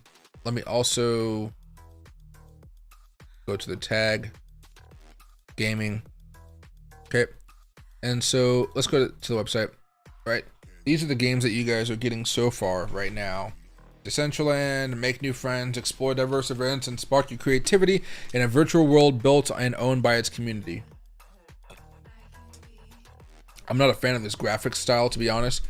They need to have at least I don't know, it feels weird. But yeah, jump in. You know, there's things that can happen right now. I don't know exactly what I'm looking at here. Mountain collection, manifesto stuff. Kind of reminds me of Starfield a little bit when they go to that neon planet. I haven't played Starfield in a hot minute, actually. But you can create in Decentraland. You can do all this stuff. So, you know, there's something there. But yeah, they definitely need something better. Now, back over to gaming tokens. You got Mutable X, Floki, Gala, Beam, Multiverse X, Sandbox, Access Infinity, and so forth. And these all have components, and they're not necessarily all gaming tokens. But if you go over here to Mutable X with a $5 billion market cap, you know, go check out the website. Oh, there's multiple things here. There we go. All right. The future of gaming awakes. This is more of an infrastructure play, which is something that I prefer over the actual just gaming. But, you know, build with unmatched speed, scale, and flexibility using immutable, simple end-to-end Web3 solutions. Fuel your game's growth and collective and captivate players like never before. So you got all this type of stuff. It looks kind of nice and fancy. A whole bunch of projects on their account. You can say like, okay, well, let me view this project right here, Kiraverse, right? Doesn't look the best. It looks fine, but we can play it, right? and I can get started. Oh, well, shit, no, maybe I can't. Okay, but if I wanted to, I guess I could download the game and play it for a while, and then, here, let me see. I'm not gonna do music in case there is something bad, but you can see the graphics here. Alright, so you're shooting people, having a good time, but in Web3. Custom avatars, right? So it's like NFT. Who are those people? Fortnite people. Yeah, jeez, I'm not the biggest gamer when it comes to that type of stuff. So, you know, a version of that basically. I mean, there's more than that. There's tons of games on there. Now, again, if we go back a little bit more here, let's stay away from the top market cap plays. Let's go down here to stuff that's maybe around the 400 to 500 that also has some positivity over here. You know, something like a Magic or a GF that's been moving up quite a bit. CHR, Yield, Big Games, those ones are doing pretty fine. Stay away from the stuff that hasn't been moving around over the last 90 days for the most part. Although I have big time. I believe in it at least a little bit here. So maybe if you like something a little bit more, you can kind of break your own rules, which I do quite a bit. But you know, like a Portal, $410 million market cap. That's perfectly good market cap. Let's go over to the website. Right. The tentacles freak me out every single time I see it. I just never, the tentacles freak me out. Because there's like a little cutscene where it goes, Jesus, it's so weird. But you know, companies like that, you know, just a little bit here or there. I own some XAI. You know, you can go over here to Ace. This one hasn't moved up a lot over the past few months though, that's for sure. Website, you know, Fusionist mainnet endurance, building a foundation for gaming and social ecosystem, introducing staking feature, you know, lots of different things out there. It's really a risk, I would say, but the risk to me is like, okay, yeah, I'll take the chance here and see where a lot of these different tokens go, because at least over the last 90 days, you know, GXX, that one's up 1,600%, Creo is up 1,000%. The ones that probably matter is Floki's up 600%. Kudos is up. Well, some of these are like really low though. No, but they're still moving up quite a bit. So even Rock over here, yeah. So we'll still seeing some good stuff here, and Bitcoin's still trying to have this breakout.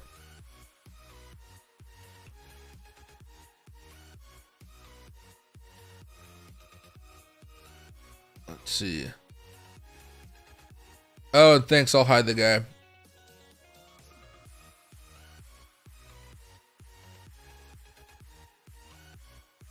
All right, Keeler, I appreciate that, and we'll both post. We'll both post. I'm done with infrastructure plays. No problem. Thanks, my dude. Oh yeah, no worries. Yeah, it's just like they seem to always perform better because. Oh, let me go over here to watch Bitcoin here. They usually seem to perform better because, like as you see, they have their own little thing, but there's all these other projects associated with them. So like all of their projects are going to have on their websites, hey, done with this, and the ecosystem grows a lot faster, word spreads a lot more quickly, and then, you know, as long as the project is good and games can be built on them, we're really happy with the results of those infrastructure plays.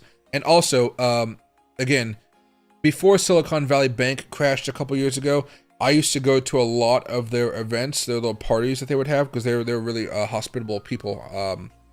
And so there, every now and again, they would have venture capital meetings. And when you go in and you talk to, gosh, my glasses are just dirty. When you go down there and you start talking to venture capitalists and people that want to spend money on Web3, that's what they got, Web3, they're looking for infrastructure. They're not necessarily looking for the game itself. They're looking for what do you build the game on, not necessarily, you know, what new app can you send cryptocurrency with? No. What are you building that on? Because they know there's going to be a lot of institutions out there trying to figure all this stuff out, and they want to be able to use their influence to make sure that you're in the right spot to get seen. Oh, much better. Yeah. So infrastructure usually works best. There are tons of things out there that will do fine without infrastructure, but again, the infrastructure is also important to me because as we go forward with Web3, NFTs, gaming, all, you know, everything around cryptocurrency that's just not buying and holding like a Bitcoin or something, You have to understand, there is going to be more regulation. That regulation is going to make it so not every token can be on an exchange. If that token isn't doing something, there's a good chance it won't be allowed to be on an American exchange. And if there's not American capital flowing into it, sure, it may go parabolic, it may do some fun stuff, but the likelihood is not going to be as great. And the American tokens that do have the ability to get American capital flowing to them, there's going to be a lot less of them, but that means the same amount of money will be there. They'll just push those things up like crazy. And so I'm trying to front load that by buying some tokens for the long term here and seeing what goes on. Especially if I'm buying a token at like a few $100 million, you know, and I'm holding it for like 10, 15 years. Oh, who knows how high that can go at the end of the day. But again, it's infrastructure. And again, you're not like buying in bulk. You're just dollar cost averaging bit by bit. So even tokens right now that we've been talking about, we're no longer averaging down. We're now averaging up because of how high everything's been moving. I don't know much about Terra Wolf, to be honest. That's it here. Galia's been having some moves recently as well. This week, some of the attention may move from Bitcoin to Ethereum as alternative crypto network is scheduled to have its DINCON upgrade. I don't know. Ethereum, I like Ethereum. They've been pissing me off lately. Those gas fees are getting ridiculous. There has to be something better out there that people can really naturally move towards. Is it too late to enter and take profit? Entering and taking profit is way weird. I don't know how to describe what you... I don't know what you're asking. Like if you bought now and held for a few months, you could walk away with a lot of money. That's not the issue. Right now, it's basically how high do you want to be buying, because there's a potential for a dip coming up, right? With the halving and whatnot. If you want to go with this, every Thursday, so let me describe this. So I've been doing this new series where we have a long-term portfolio that lasts for about 3 to 4 months. And we did it from December to March. I sold it March 2nd, and we ranked in about $8,000 in profit off of it. Now, that required that I was investing $500 into the wallet every week, which is a lot of money. And then I also had, and then from there, out of the $500 I put in the wallet, I invested $300 to $400 into cryptocurrencies. We just started this again this past Thursday because we took a week off basically. And from there, I invested in a little bit of Bitcoin, a little bit of Ethereum, and then a little teeny bit into a lot of other tokens. So right now we have 23 positions, and out of the $300 to $400 we invested, we're currently up around $95. So the position's already up around, 20% close to, just a week. Now, of course, it doesn't always work like this where it just goes up after you buy, but so far we've been kind of lucky. Some of these positions that we've been looking at, like Bonk is down a little bit, Floki's up 71%, Pepe's up 20%, Baby Doge is up 57%, Arbitrum is down 7%, AVAX is up 20%. These are all 2x or 3x leverage plays, just so you know.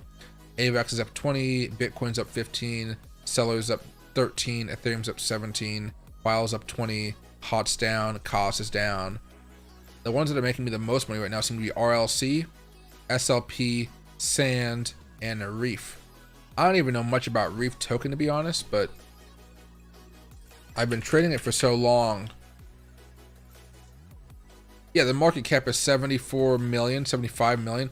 It's so small that I'm just like, I gotta take a chance on it. Reliable, extensible, efficient, fast blockchain for DeFi, NFT, and gaming. Best of all worlds.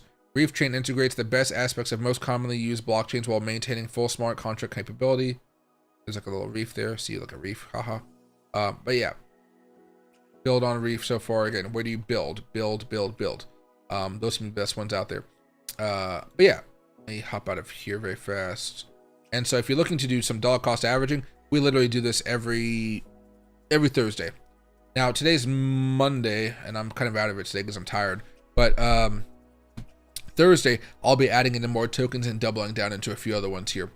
But again, $500 a week. You guys can have any denomination you want. It can be $1,000. It can be $5,000. It can be just $20 a week. It's up to you. And then from there, you're putting a portion of that into altcoins. Gosh darn it. You can see Bitcoin has this level of resistance that we're just trying to break out above right over here. Right? And we're just testing it right now. We definitely just want to have the pop, because that pop will take us right up to 37,000, I believe. Or excuse me, not 37, 73,000.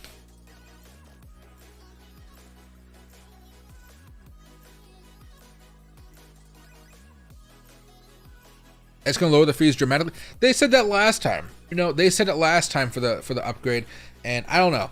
I don't think Ethereum is going to be the #2 token way down the line. Like, you know, 15, 20 years from now, even 10 years ago. I think there'll be something else that overtakes it. But Ethereum is always going to be relevant for the foreseeable future.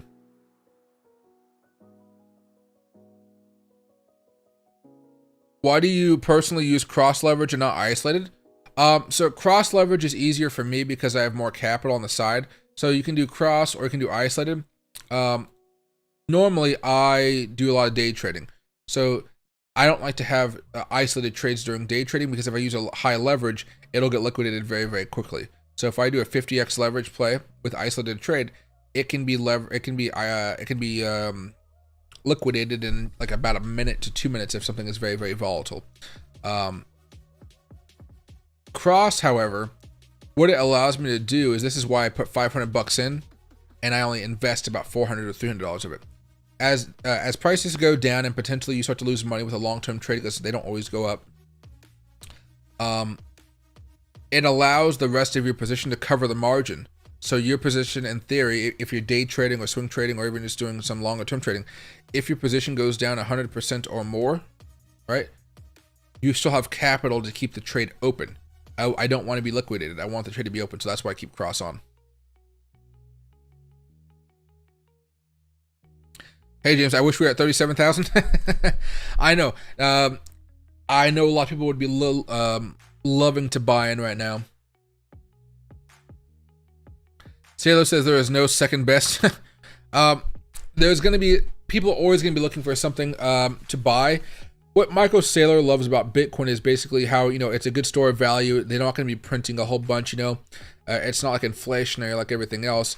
So as the governments continue to, how would you say, devalue the US dollar by printing off unlimited amounts of money, we're going to have something that we can hold against it. And, you know, people used to buy gold. But if you go look at gold prices,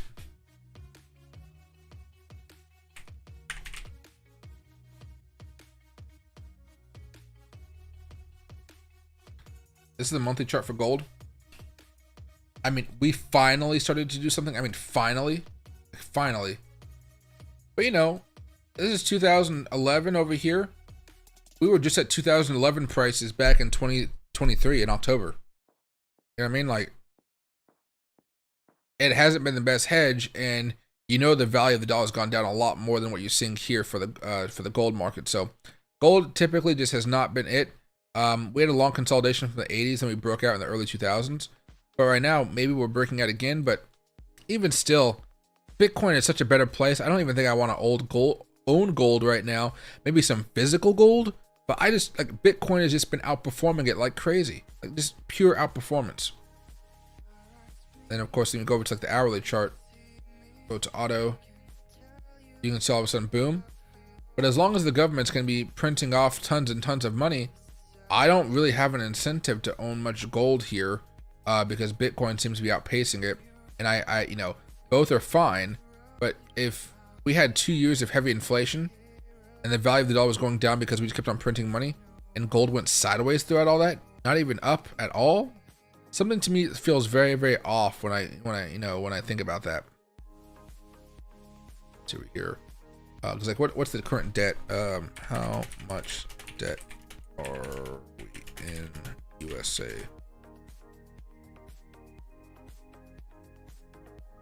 Or how about this? So you're gonna have visual debt clock, right? US national debt, growing. Debt per citizen, 102,000. Debt per taxpayer, 266,000. You know, Federal spending official, it keeps on going up and up and up.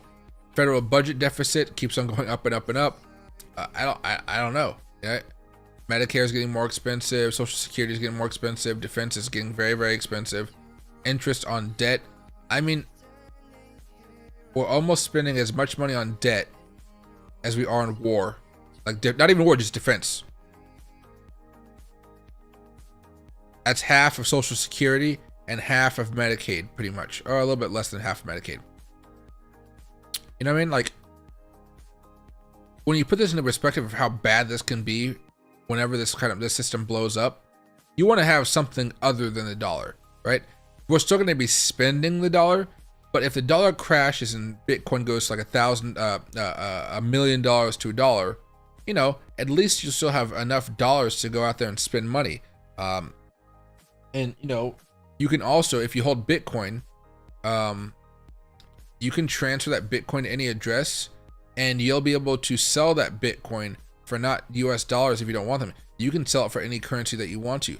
Maybe there are other currencies out there that are more stable, like regular fiat currencies. You can also sell against those. So there's a whole bunch of stuff you can do, but I'm just looking at this and I'm like, it just, you know, it's, oosh. See over here.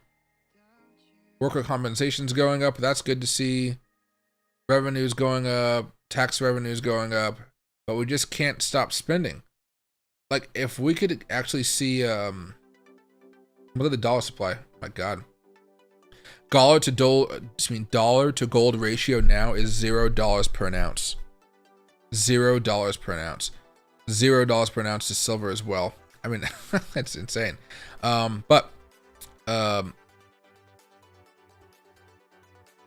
If we could just keep all these numbers over here going up, you know, how much money we're getting in from businesses and whatnot, and just somehow find a way to get this number to stop and go down, we'd be so much better off. But we're not able to do so. We're incapable of doing it. Incapable.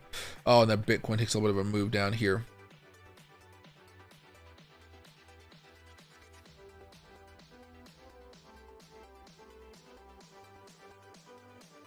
And son child, you made 9K, my lady. You got in a prime time. Congratulations. Random, but Kirk Cousins to Atlanta. Oh, that's pretty. You know, I've been looking at X during the morning hours here, and I saw last night that Russell Wilson went over to the Steelers, and then I saw Falcons. Yeah, Saquon to the Eagles. Falcons signing Kirk Cousins. He's had a career comeback. People usually make fun of Kirk Cousins because in prime time he usually sucks, but he's been doing a little bit better. And what happened to the Packers?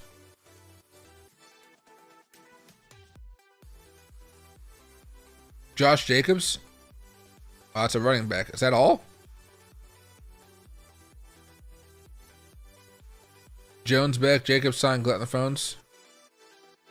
Maybe they think that's really cool news. I'm not entirely sure. But okay, fine with me. You know, Derrick Henry. Oh yeah, probably getting rid of him, aren't they? But yeah, so a lot of big news out there. Bitcoin, on the other hand, everybody's getting hyped for Bitcoin. Here, we can listen to this as well here.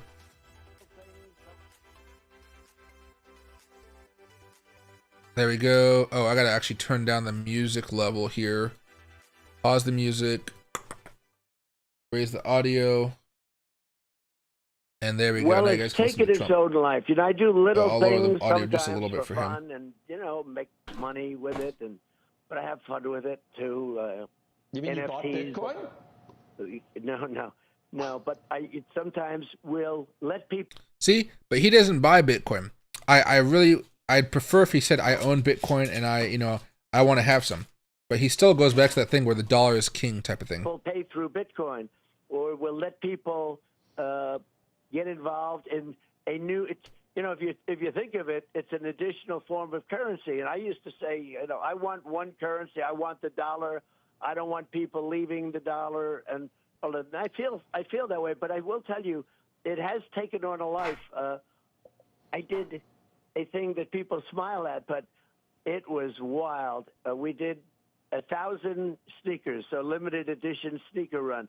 The last one, and you could go through, you know, our crazy new currencies, because that's what I call them. They're crazy, whether it's Bitcoin or others.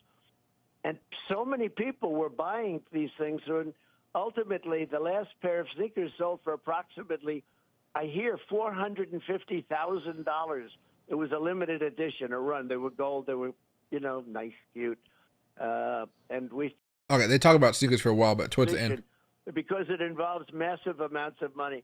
With Jade Clayton, we had no scandal, zero, nothing whatsoever. So I thought it was great. But I have seen there has been a lot of use of that, and I'm not sure that I'd want to take it away at this point. There you go. Trump doesn't want to take away cryptocurrency, which is absolutely huge because, take all these headphones. Joe Biden is not very pro cryptocurrency. He's trying to get laws passed that would cripple it a little bit. But again, there's enough Republicans in Congress and enough moderate Democrats in there to kind of stop it from happening.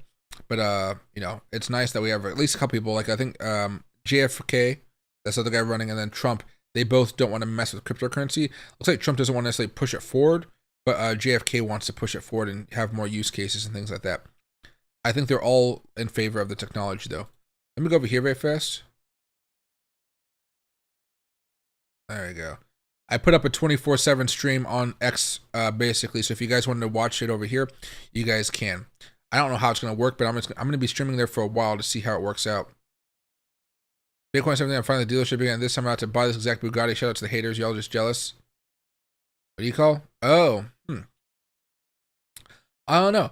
I've never wanted to buy a Bugatti.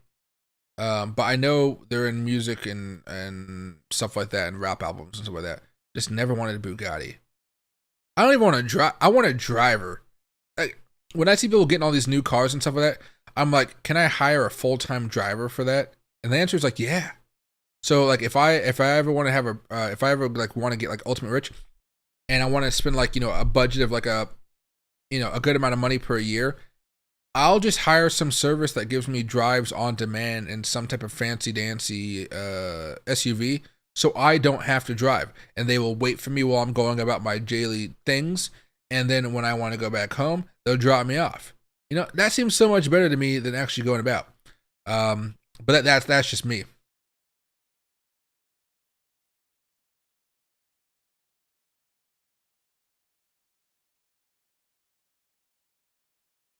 And hey, Luis, so we expect altcoins to market after the halving? Yeah, so basically this is the cycle so you guys understand. I've been showing you guys this for the last few weeks because it's that important. Oh, shit, I probably should have done that way, but that's fine. Okay, so let's hide all that. Let's hide all that. There we go. Let's hide all of this other stuff. Same thing here. Let's hide all this other stuff. Okay. So for now, let's open this up here. So let's do a magnet and let's just show where the all-time high was last time. Over here, you see there was a little bit of resistance that we managed to break out above, and then we were kind of shooting up. Okay. But the week we broke out and we made all-time highs was right here. Okay. That was December 14th of 2020. Now, if we pull up any other token over here, let's say a Solana or something. Oh, nope, not old enough. Matic, I guess. Yeah, okay, there we go. Let's get rid of all the old stuff here. And Monday, December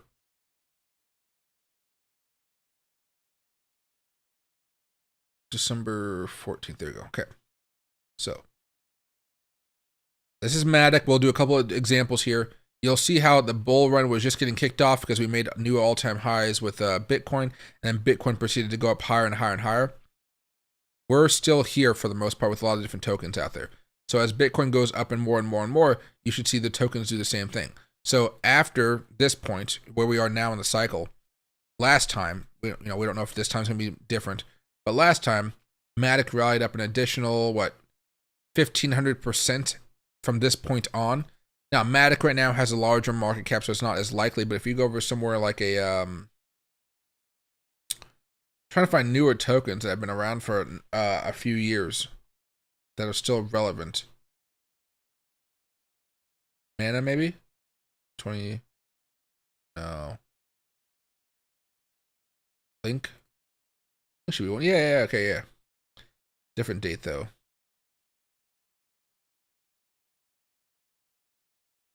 December 7th. Okay, there you go. So you'll see with Link, this line represents where Bitcoin was in this chart over here. Right? Now, you can see how it's already run up a lot. This looks like a lot of other tokens that we've seen there. It's already really run up a lot since the lows. It's already had a large move, but either way, it still had more room to run afterwards. So it had much more room to go. What else is there? Ethereum Classic. This is not the same one. This is October. December. You know, it was at the lows, had a big boom, had a little bit of a pop here, came back down, and so forth. But again, it had so much more room to run up once Bitcoin was having its fun. I guess if you want to talk about meme coins, Dogecoin's a good example here. These are not the right lines for this type of talk, though. There you go. Dogecoin already come back up a lot since the COVID lows. And this example, I guess, from the lows up to here, Dogecoin had already risen up about like 200%. But again, popped up, more. And then by the time, you know, Bitcoin started to stagnate over here, which was February 22nd. There you go. So Bitcoin found was pretty close to all-time highs at here, and Dogecoin still found a way to go higher and higher and higher. That's the way you're really going to be approaching this entire market. Altcoin season really takes off once Bitcoin tries to slow down a little bit.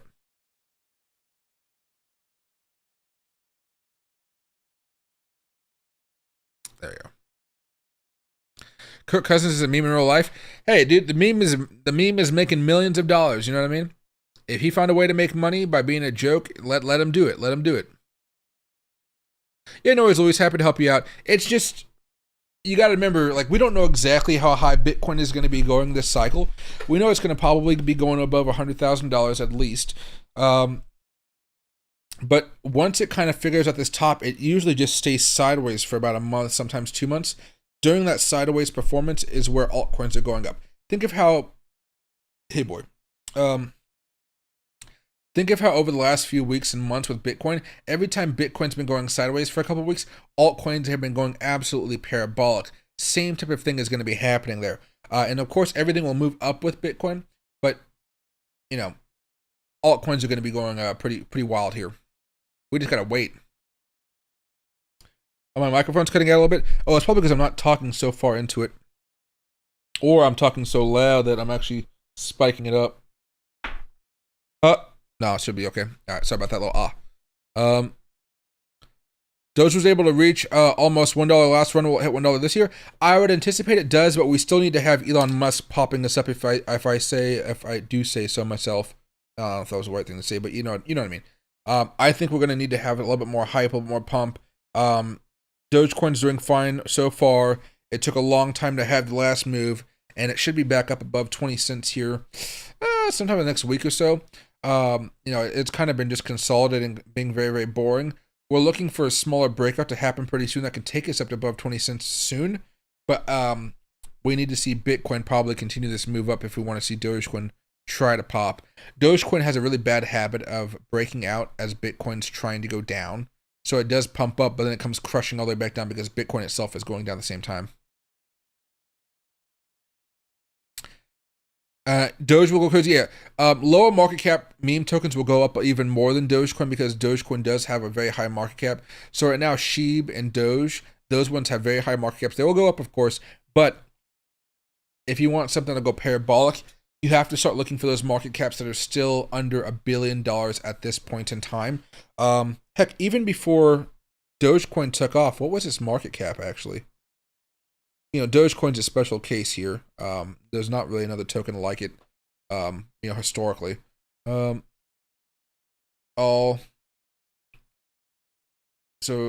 by the time December rocked around, the market cap. Oh, there we go. I forgot I can zoom in. Sometimes I'm an idiot.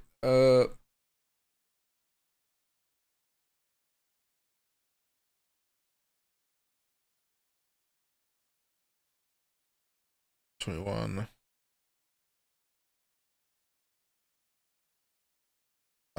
Okay, so it was still around like $400 million market cap at the time.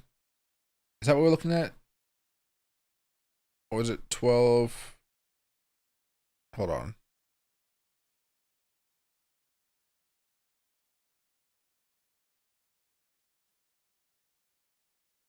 Yeah, 1214. Okay, so yeah, 1214.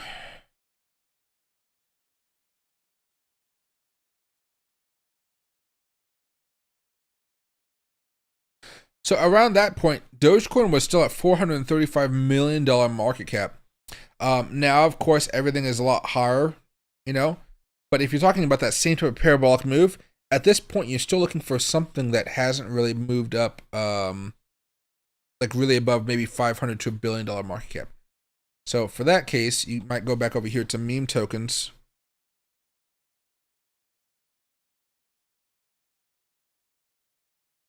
Memes, there you go. And then what you're going to do, oh, you can't do filters on these, can you? That's fine. Market cap.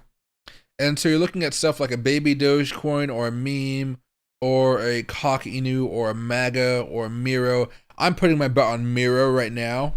Miro is one of those things where I've seen influencers talking about it more and more and more. Let me see. If I go over to YouTube very fast. Let me get rid of all this other stuff. I'll show you guys that while I look it up. There you go. Coin. All right. Miro will make millionaires. Last chance this crypto will 1x this cycle. Price prediction. We'll make millionaires. I knew this sooner about. I wish I knew this sooner about Mira. I'm talking about. That's just probably me right now. Anything else? Mira. Yeah. Am I? Wait, what? Wait, hold on.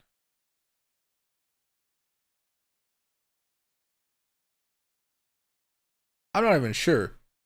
I typed in Mirio, didn't I? Paste? Yeah, and it spat out something else here. Hold on. Miro crypto. There we go. That's still being talked about, but different things. Huge news for Miro coin, right?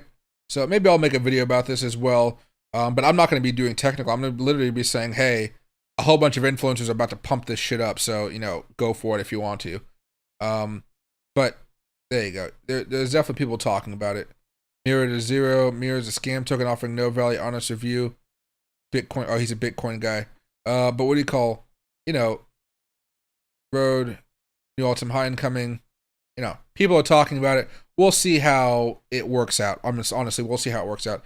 Like Michael Rubel, you know, this guy has 310,000 subscribers, right?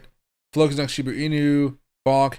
All he's doing is talking about meme tokens. Looks like for the past few days, past week or so. Probably talking about other stuff. Yeah, like ADA and stuff like that. But yeah, you get my point. It's being talked about a lot. So, me being me, I bought some just to see what happens with it. Because again, low market cap, parabolic. You see where it goes next. Have some fun with it. But again, you don't have to go with this one. There's Bone, Shiba Swap, Smog, Harry Potter, Obama, Sonic, whatever, Dogelon Mars, Milady Meme Coin. This one's been pretty good the past few weeks. You know, Pork, Win. Trying to think. You know, it has to be something of an interesting name, though. It has to be something interesting. Turbo is one of the ones that's been going up a little bit as well. So, you know, Turbo is at 80 million. So Turbo could still be something you guys want to get into right now. But you guys have to go check it out on coinmarketcap.com. You have to go over here to markets and you have to see where you can buy it. In this example, you can see it at OKX, Gate.io, HTX, CMXC. So there are places to buy it, but you can't buy it everywhere yet. You know, you can't buy it on crypto.com, or you can't buy it on Kraken, or you can't buy it on Coinbase, you know. When it gets on those, it gets a little bit easier. But people are paying all those crazy gas fees because they want to get this stuff early if they don't have some of those other accounts. But, you know, the stuff towards the top like Dogecoin and whatnot, sure, you know, I own them, but I'm not expecting the same type of earnings I'm going to get with some of these other plays over here, like, you know, Pepe, Fork, whatever. I don't even know. I mean, it's up like 529%. So, But typically, let's see. Yeah, I'll have to keep an eye out for some different different AI tokens right now, or it's not AI tokens, meme tokens. I'll make a list for you guys. You know, here are some 5 meme tokens I'm watching for 2024, something like that. Oh my god, I can probably do that. Oh, I can pay my editor for that. Oh, that probably shouldn't take too long as well. That'd be very simple editing, yeah.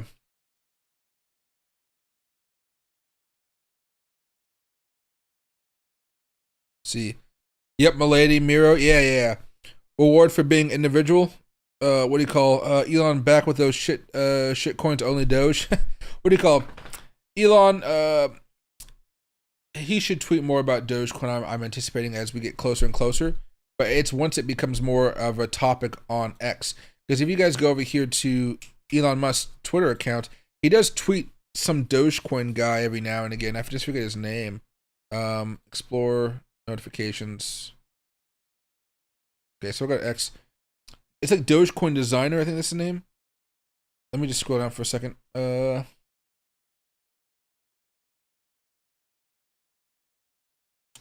I don't like scrolling on X like this. It hurts my eyes a lot.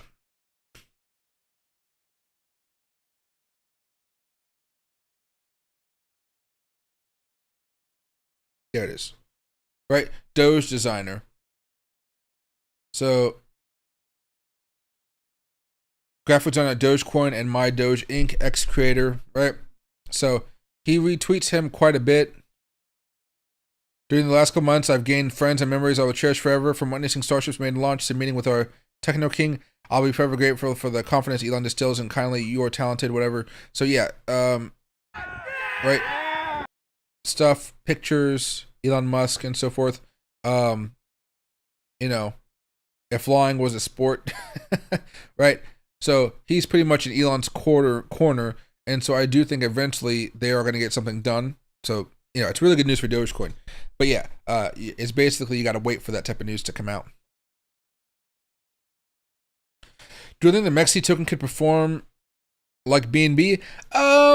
It could do well, but I don't know if it's necessarily going to do better than BNB. BNB, I mean, Binance is its own thing.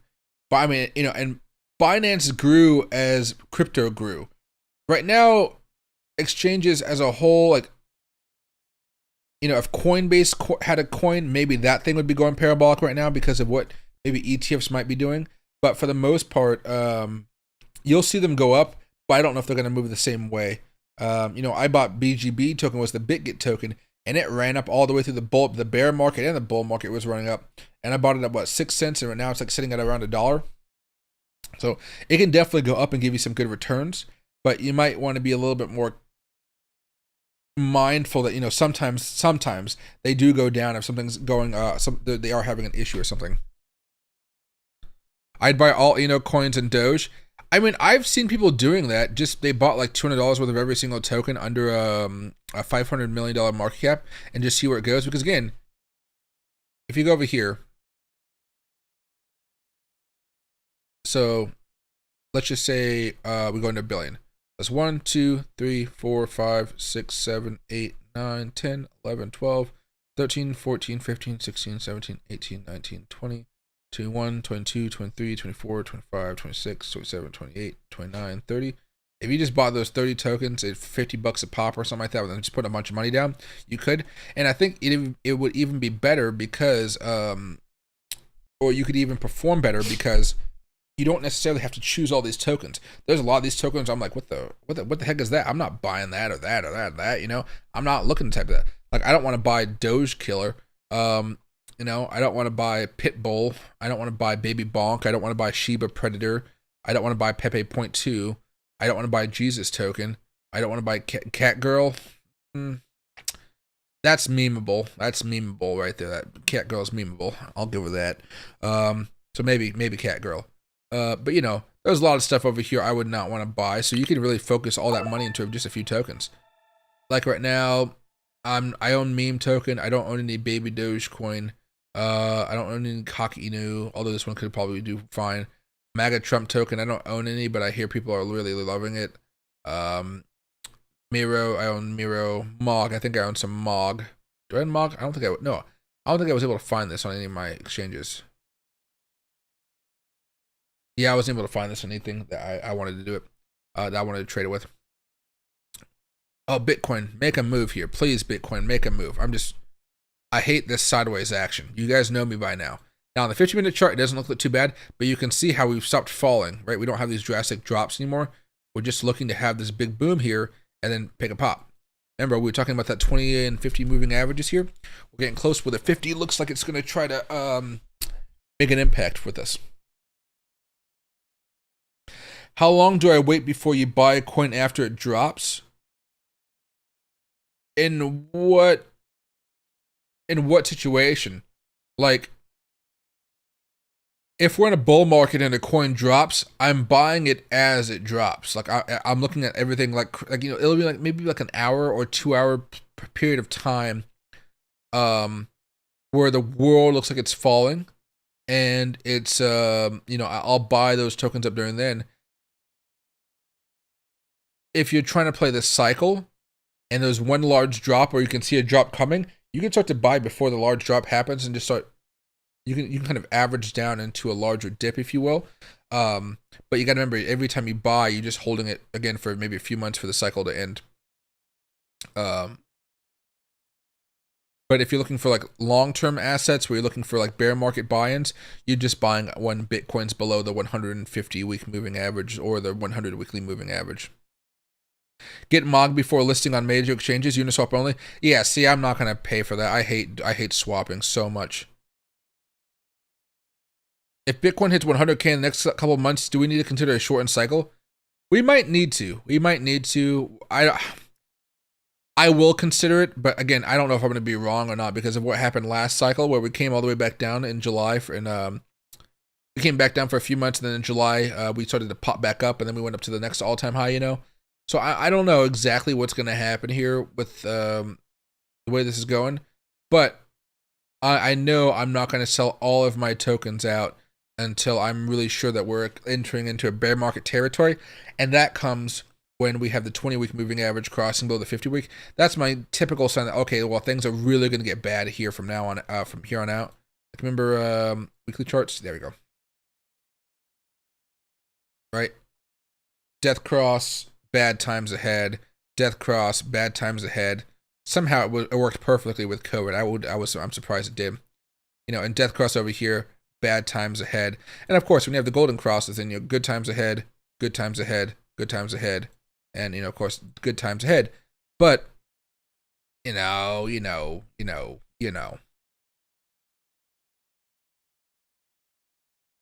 I mean, look at this weekly chart. I mean, we've just started the week and we're already pumping up.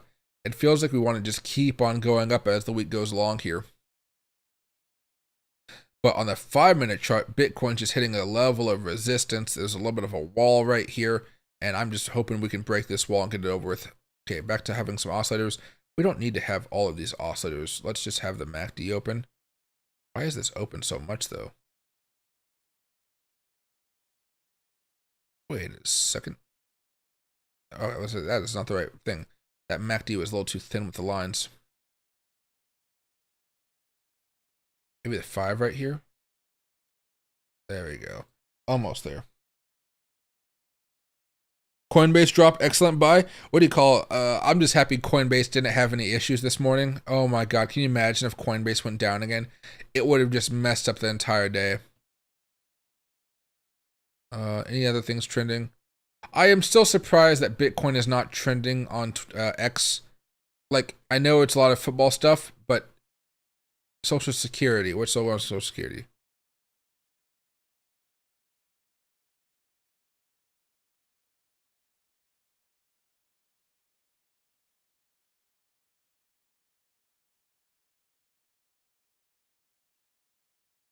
Okay, so nothing important. I thought it was actually some type of breaking news or something. It looks like misinformation's going around. Oh, that reminds me. Let me go back over here to profile. Okay, good. I got to figure out how to do this 24-hour streaming stuff on Twitter, but it looks like it's working out so far.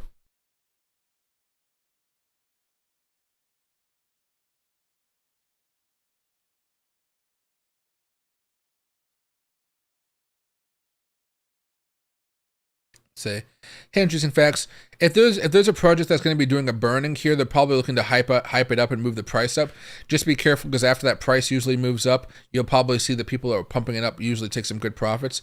But burning helps out a lot of tokens when they have those really low amounts of money, like 0.00000, and they're looking for it to get up to a certain number, like a penny or something. A burning can be a very good way to make that happen. Thank you. Looking at Elizabeth Warren. Warren came out yesterday. Oh, that's what it refers to. Yeah. Okay. Yeah. Not many people in the crypto community like Elizabeth Warren, so I can completely understand that. Sherrod Brown, I know, is the other guy from Ohio who hates cryptocurrency. I really don't know why they hate it so much. It's because, like they say, it's like fraud, but I mean, there's so much more fraud in the banking sector, you know? So, what's the Beth? Yeah. Huh. But what do you call? It's definitely just they're very odd characters in the first place, so hard to imagine ETFs don't buy it back up quickly. Might never see drops on Bitcoin like we used to. No, the market panics just like everybody else. You know, ETF holders panic like everybody else does. You know, you think of what we saw in 2022 with inflation, how bad everything got in the market. You know, like what, Facebook fell like 75%, you know, or Meta. So we'll see some drops, but I don't know how long those drops will come around to on as far as like month to month type of moves. So we may see shorter bear market cycles, and we may be in more longer prolonged bull cycles here. So, you know, so we might lose some volatility overall, but I still think it's going to be fantastic. This cycle, it's going to be special because institutions haven't really been trading Bitcoin all too much, so they might not know exactly when to sell or how to do stuff. You know, because remember, if people aren't selling the ETFs can't sell any of their Bitcoin back on the market because they have to have a certain amount. Oh, here we go. Can we just break out now? We're trying to see right here.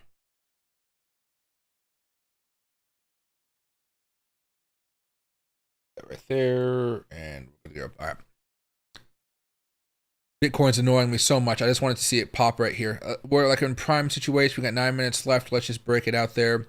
That means we just started a new 5-minute candle right here, and right now our level of resistance seems to be around 72,661.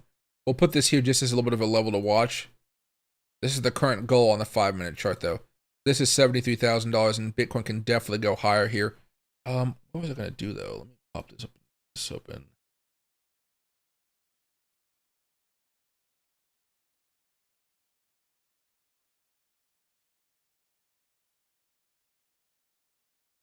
There we go. Okay.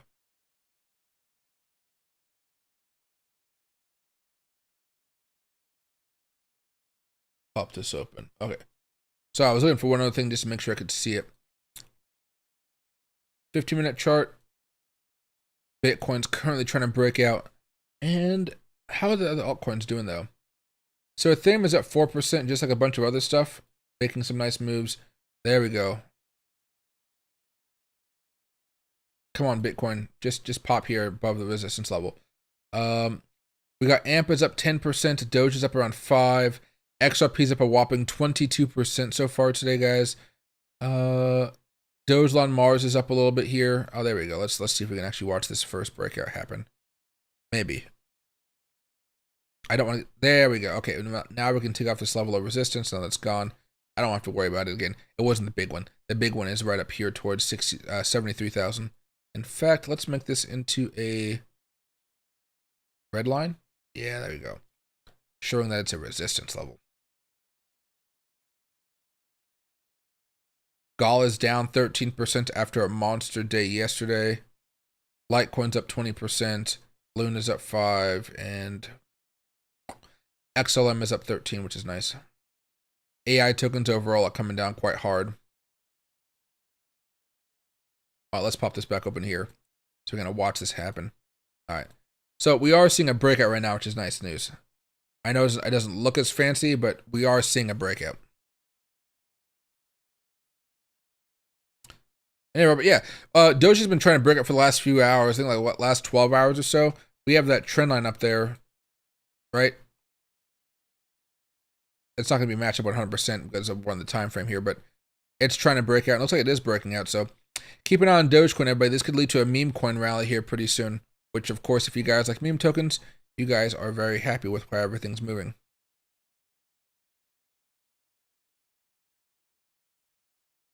There we go.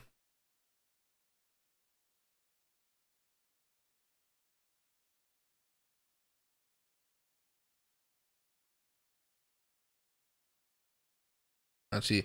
And hey, Vegas, people don't understand that the entire crypto market is still so small compared to NVIDIA.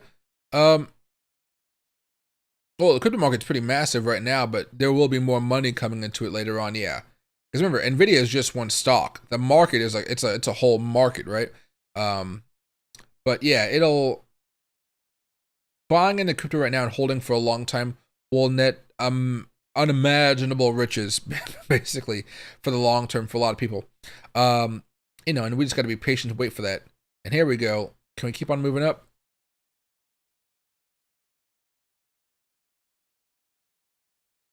Over here very fast.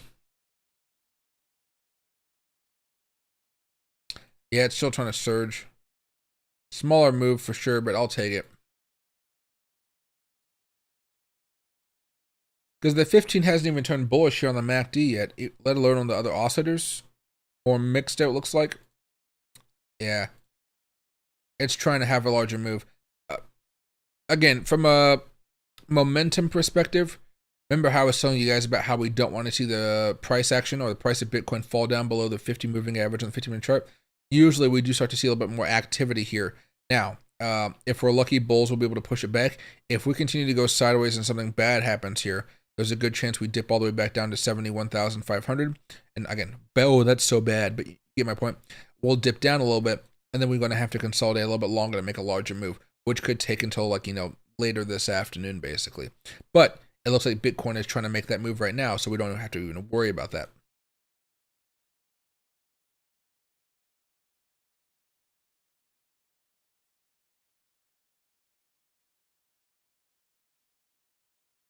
See. Oh, and hey, Nard, happy to see you, my man. I hate how these breakouts are taking so long. There we go. A little bit more of a push. There we go. There we go. Okay, let's go to the 5-minute chart. 73K. It looks like we're at least going to test it out. Hey, boy, how you doing?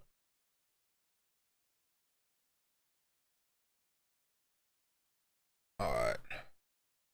But we're not seeing the same type of parabolic move that we saw last night, where we just started to go from here, break a structure, a little bit of momentum, pop, pop, pop, pop, pop, pop, pop, pop, pop. We're not seeing that. We're seeing something of a more gradual move happening at this point. There you go.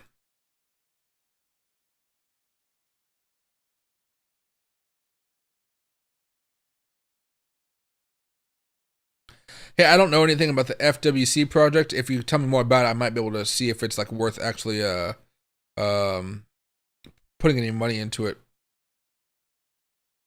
Is Casper a big holding? No, I have Casper, but it's not a big holding of mine. No. Most of my big holdings are typically in the more established names, like that are kind of boring, like the Bitcoins and Ethereums and stuff. For these types of cycles and things I'm holding for the long term, you know, Casper is probably something where I might dollar cost average into it every month or something and kind of have a little bit of it. But it's not something I'm trying to make a bunch of money on during this cycle. It's not something I've invested in. Usually it's right now it's the AI tokens. Those are kind of my heavier bets for this cycle. Now I do own other stuff besides them, like meme tokens a little bit there, or metaverse tokens, I guess, is something I've been adding a little bit more of recently. But for the most part, I'm pretty dug into AI tokens and seeing how they do. And I was happy to see that they continue to rise even when NVIDIA came down like, what, 10 to 15% over the last couple days. I'm happy to see that they still moved higher. There should be no resistance. Come on, we want price discovery. We really are going to discover how these prices are working out here. I think it'll be insane once Wall Street steps in and the entire market explodes by 100 trillion. What do you call it? So the big thing that you guys have to understand when we're talking about Wall Street, which is going to make this so much better, is at the end of the day, when Wall Street gets into this, a lot of the coins that we have, they won't be allowed to be bought by Wall Street still. So the tokens that are left, they will be piling into those ones, and that's where a lot of the money comes in. And I like that because I don't want, like, you know how we have like thousands and thousands of tokens right now, and so much money is like split up among those tokens. When we have regulation, it'll contract. It won't go all the way back down to what we saw like 5 or 6 years ago, something, way a long time ago, like 2017 stuff. But it will allow less tokens to be on the exchanges, which will allow the money that's out there to pump those up a little bit more efficiently and easier.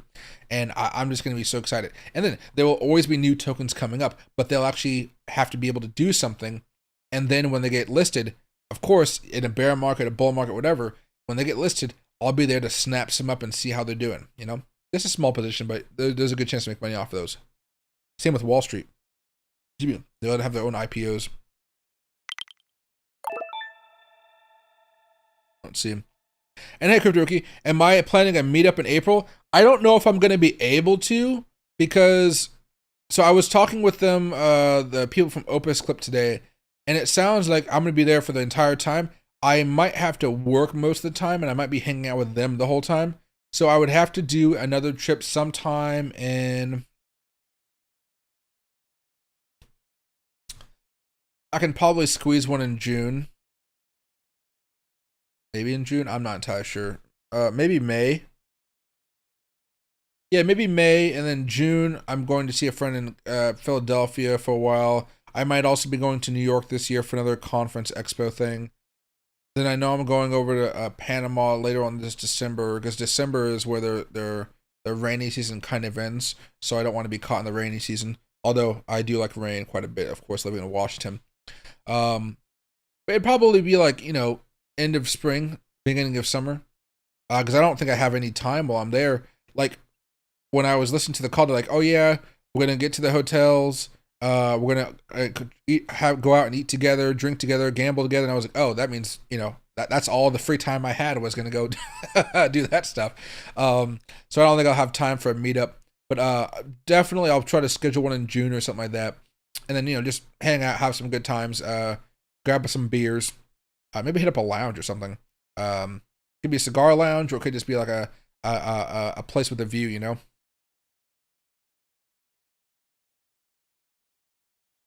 This is what it looks like to front run Wall Street. It's kind of nice, isn't it? I mean, imagine buying Bitcoin at $16,000, $17,000, $20,000, $30,000. For those of us that have been buying for a while and we've been able to hold, we're pretty happy with Wall Street getting in. The people that aren't as happy, or probably the people that didn't buy in for whatever reason, and they're just now being forced to buy Bitcoin at $73,000, $72,000. It's unfortunate, but that's why we were here in the boring time when nobody else wanted to buy. We were loading up on different altcoins, or Bitcoin and different altcoins, I would say. And hey, JW, appreciate it. Bought a Lux Algo subscription after seeing it in your videos. Love the momentum indicators. I appreciate it a lot. Let me know if you guys have any questions about them. I like to make tutorials about them based on what you guys are either loving or hating about it. That way I can kind of say, hey, if you guys don't like this, try to fine tune the settings to this and stuff like that. Although I guess Sean, the owner, is much better at fine tuning the settings than I am. I have to use ChatGPT.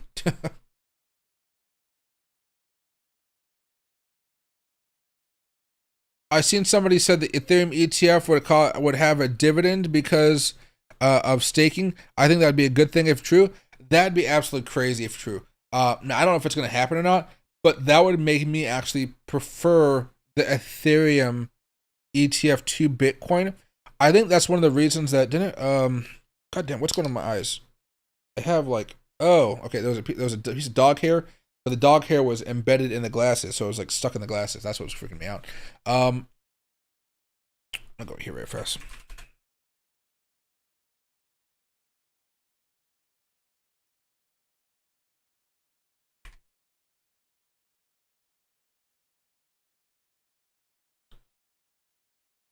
There you go.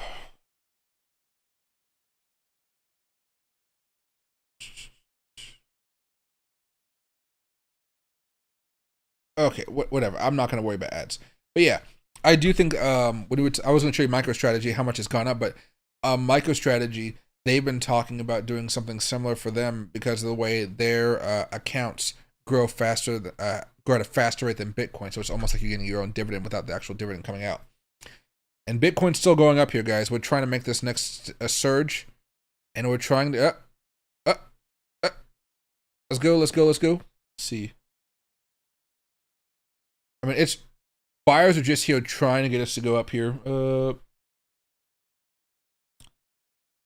For whatever reason, I can't move my head anymore in these things. If I move anything, it moves whatever's behind my head, which is very, very annoying. Display captures here. Yet I can hide my head, but I can't move it. Yeah, what a weird thing to do. Okay, that's fine. All right. But basically, every single time we make a move here, guys, these are all all-time highs. So basically, just waiting for round 2 to happen. Or round 3? I don't know. We've already had one large breakout today above like the 70,000s and whatnot. Now looking to break above $73,000. We'll see what's able to happen here. There you go. Oh, well. While Bitcoin comes down a little bit here, let me test this out. How are other tokens doing since Bitcoin actually did have its breakout earlier this morning? So we see Ethereum, pretty similar move. Had a little bit more of a pop a few hours ago, though. Look at that. That was kind of hard to see. Actually, let me do this. There we go. Solana had a pretty nice move. Solana's been coming down, though, since then. ADA's been doing really, really well. Dogecoin's breaking out right now, or trying to break out. I don't know if it's exactly, the trend line's not matched up for a 15-minute chart, so it may not be accurate, but it's trying to break out. AMP recently had a move a few hours ago. Ape token has done nothing, absolutely nothing, but it broke out a while ago, so Ape token should have a rally here soon enough. Arbitrum has done a whole bunch of nothing here. AXS. So you still see a lot of tokens that haven't been making moves here. Just not making any moves while Bitcoin's been going higher. BNB is coming back down, but it had a big move here recently. XRP had a pretty big move out of nowhere. Well, not out of nowhere. It did break out a couple weeks ago, but let's be frank, it was not having a really good breakout until just now. just now.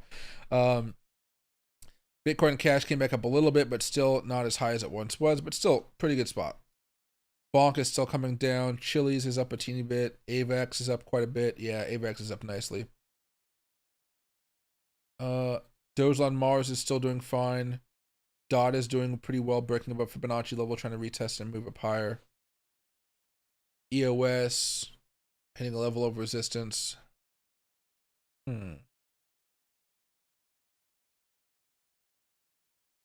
Litecoin finally. Look at Litecoin's at a pretty heavy level of resistance. There's a huge wall at 105, it looks like. But it rallied up from like $85, $86 all the way up to 105. So it's a pretty good move. Theta is consolidating. Shib is consolidating. Small move, but not really a lot here. XLM is having a large move more recently. AI tokens are taking a breather here. Go to 4-hour chart for these. Taking a breather here today. RLC taking a breather. Ocean taking a breather. That's WIF token. Where's a world token? There you go. And a world token's taking a breather here as well. So AI tokens are getting into those buy territories for those of you guys like to load up on more of those.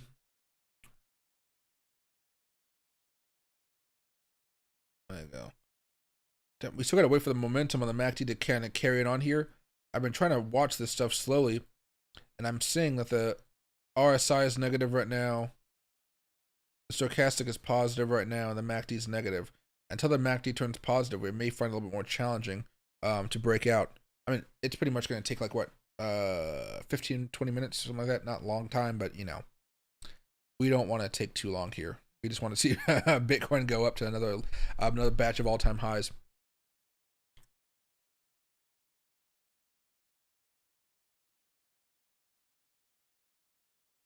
Yeah, and hey, Damon, did you hear the news? Something that's good for Bitcoin overall is Vanek, one of the Bitcoin ETF holders. They just announced no fees until, I think it was like May of 2025.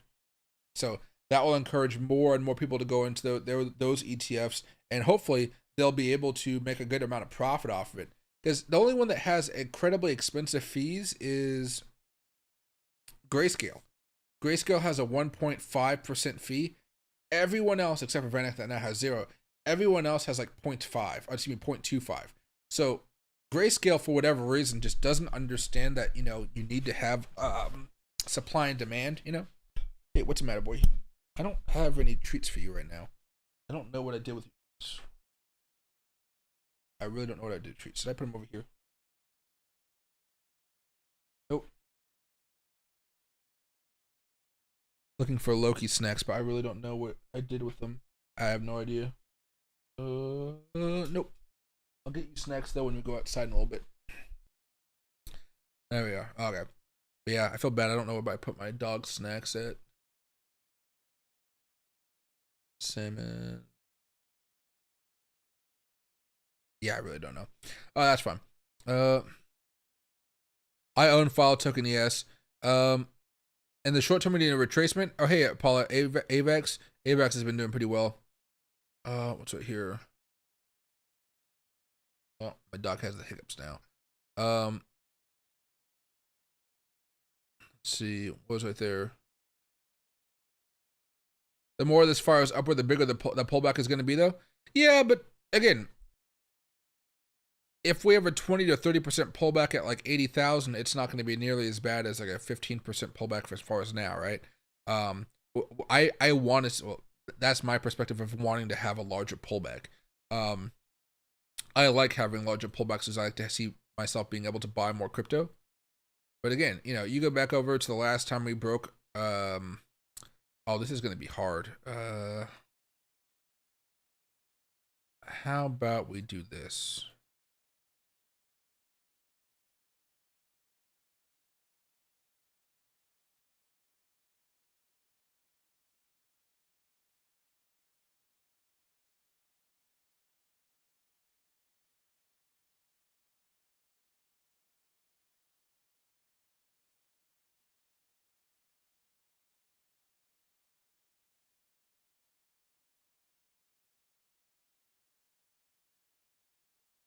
There you go.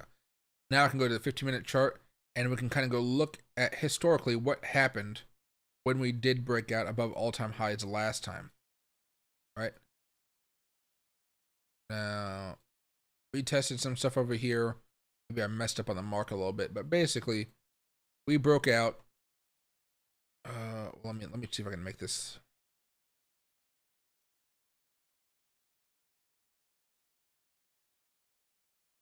Should be the right number here. Oh, it doesn't matter.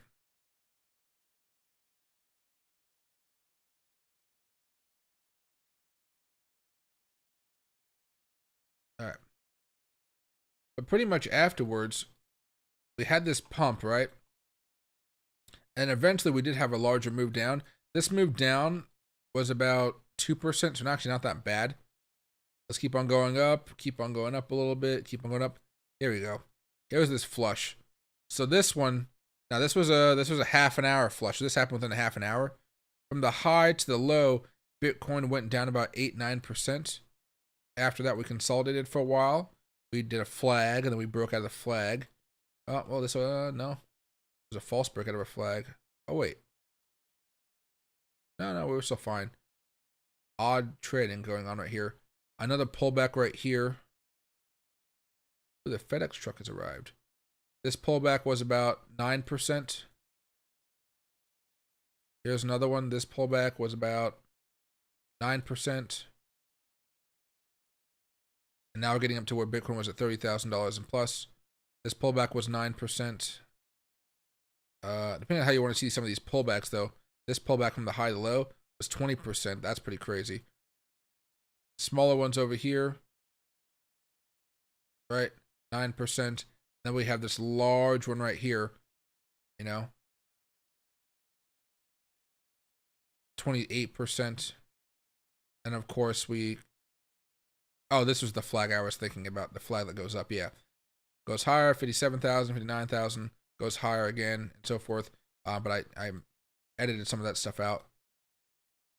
Oh, look at all these change of characters. Way too many change of characters in break structures. These pullbacks are pretty, like 16%.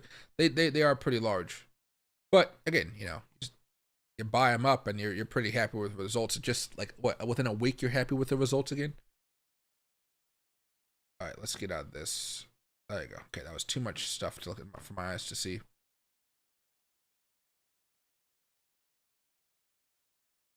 Yeah. Yeah, and right now Bitcoin's seeing a little bit more of a pullback, so we're cooling off a little bit here.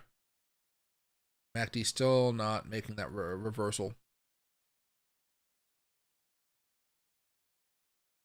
I do see XRP making a good run these next few months.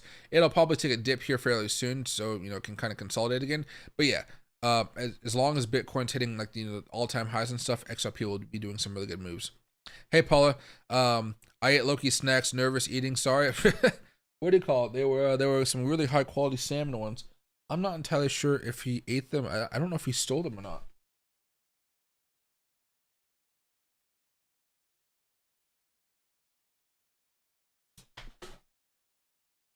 I don't know.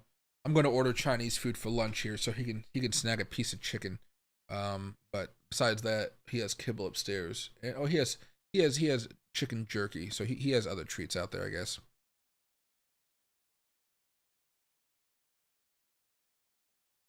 And hey, Royalty, 3,800 Bitcoin just got transferred over to Coinbase. Looks like somebody's going to try to dump them at this price. Ooh, that'd be interesting. I wonder if they're going to be able to achieve it or not, or if the buyers are going to come in here and try to get them out. Maybe not get them out, but buy them up. Because, you know, at least right now, it's ADA still doing fine. You're seeing a little bit more of a pullback with some of these tokens since Bitcoin's kind of giving a little bit more of a pullback, but AVAX, it's not like a bad thing happening right now. Bitcoin consolidating, Bitcoin going sideways, that's the perfect opportunity for altcoins to go much, much higher. But again, if we do start breaking down below the 50 here, we're going to be pushing this off a little bit, which won't be the funnest thing. But of course, that's why I'm streaming for hours and hours and hours today, which we'll go into later on later on today. Actually, let me do one thing here. I'm just trying to keep an eye on what's happening. How is this 24-hour stream doing? See, it says 45 views, not 45 viewers. But I don't know how this works. Like, hello. Test. Oh yeah, so I can message in here. Feels kind of odd. I think I need some type of music to go along with it, but I'm still not entirely sure what type of music it needs, you know? So I'll be testing this stream out for a while. But I guess I gotta just like keep on reposting it every now and again. Repost it. And that way it gets seen by more and more people. If you guys have a Twitter account and you guys do post about crypto stuff, if you guys could repost this, I'd appreciate it a lot. It's a test. I don't think I've seen a 24/7 Bitcoin stream on X yet. And so I'm hoping I'm the first. And if I am the first, I think I should have a way to monetize that somehow. I'm not entirely sure what. Or at least have it be a good town center for people to discuss Bitcoin while watching the Bitcoin price action. You know, talking about town squares that Elon wants to do. This would be the Bitcoin town square.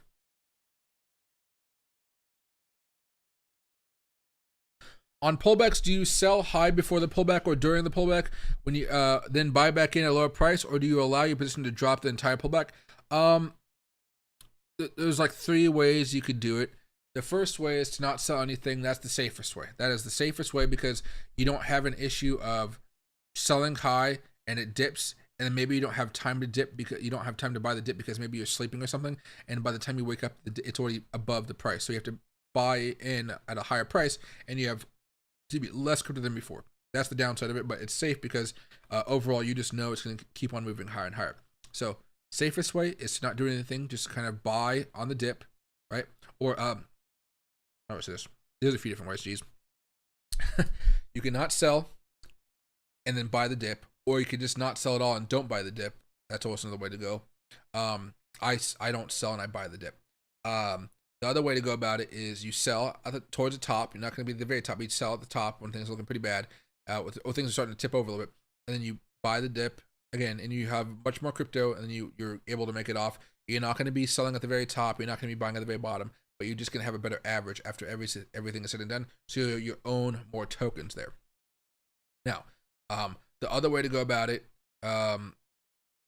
typically, how would I even describe this one?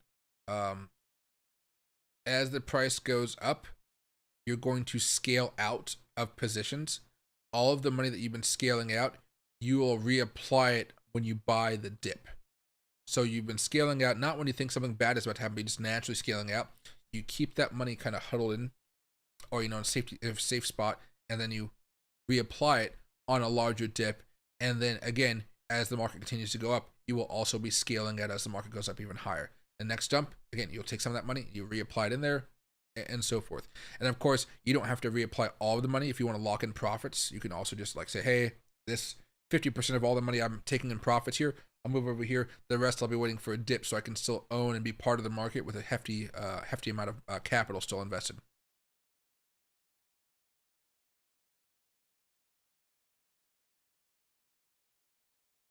And hey, everybody, happy to see you, my man.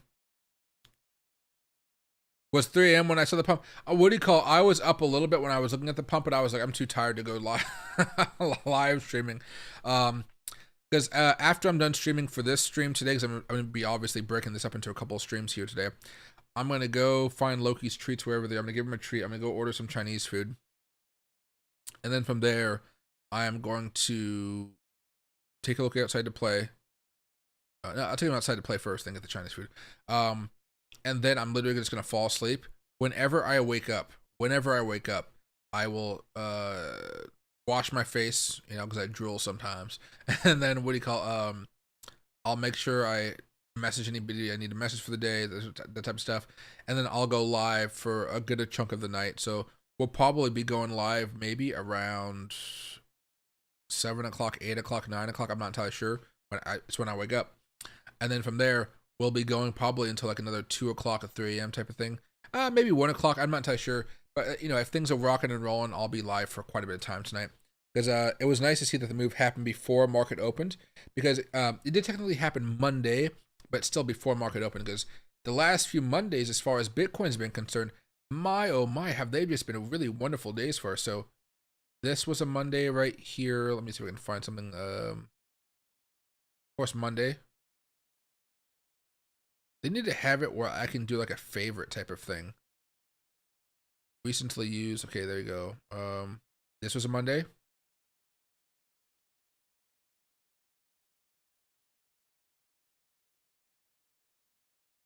This was a Monday, right? Oh, these things are so tiny, aren't they?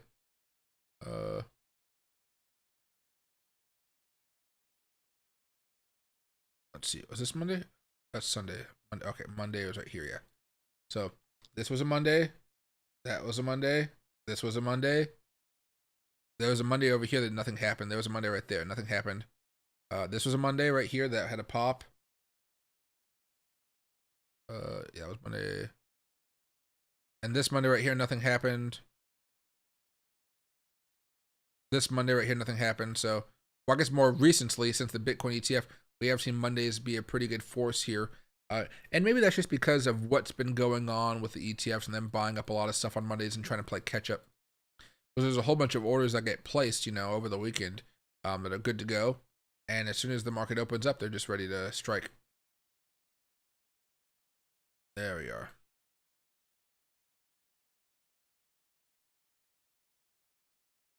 And hey, discount. I want to suggest you add a text to your stream stating that you cannot advise others when to buy or to sell. I can probably put it down in that. Oh, shit. I'm just not in the middle display here. What I can do is I can probably add it to that script right there. You see the thing that's rolling on the bottom? I can probably put it on there. I've just been kind of ignoring them, but like I like the engagements that they have. And usually if they ask me a question about it, I can give them my opinion. But I don't necessarily break down everything for them, you know? But all I think I have is probably that legal thing at the bottom of my descriptions. That's the only thing I think I have. But that's the legal stuff, right? Can Bitcoin reverse here? Oh, of course. Of course. We were just talking about it possibly having a cooling off to what, like 71,500? If it starts to break down below this 50 moving average, which is basically this blue line.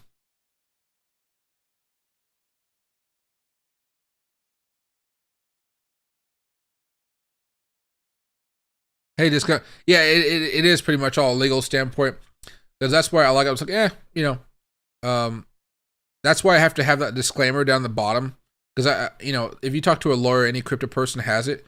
Like if you go to Crypto Wendy, Tom Crown, me, BitBoy, whatever, we all have that little disclaimer at the bottom of all of our videos and our live stream that says, hey, these are just our personal thoughts. This is for entertainment purposes only. The typical gist stuff you have to say. But yeah, it's I've never gotten in trouble with it because, you know, I don't necessarily like hype things up like other people. But for those other creators that really hype something up and be like, you have to buy, you have to buy, you have to buy. Like, I feel like they've crossed into that gray area quite a bit.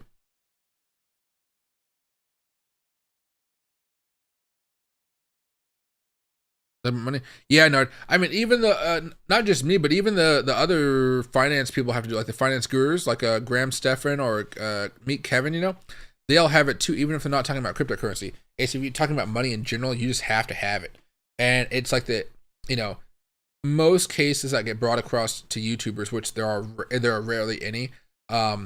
Most of the cases they get tossed out immediately as soon as you see that. Now, if the YouTuber was saying you have to buy this is going to make you a lot of money, and then they were doing something illegal like there, you know, then their case may go forward. But even then, the person may not actually be able to make any money off of it. What'll happen is, what usually happens in these types of cases is, it'd be like if I did this. If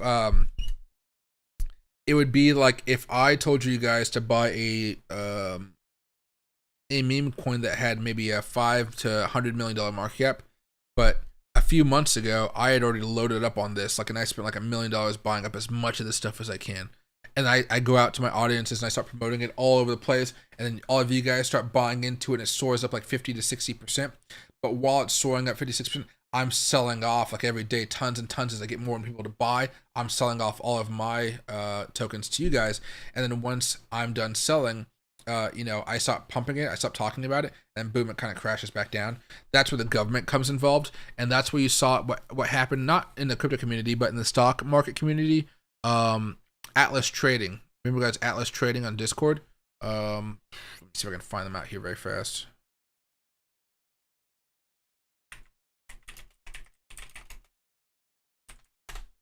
Atlas Trading Discord?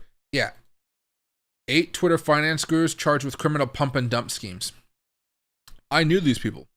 I was there when their Discord started. They were how do I say? They were part of another Discord channel by a guy that's, I forget his name. The guy was an ass. They were all assholes. But I was a social media intern at the time trying to figure out how Discord worked, so I asked them for help.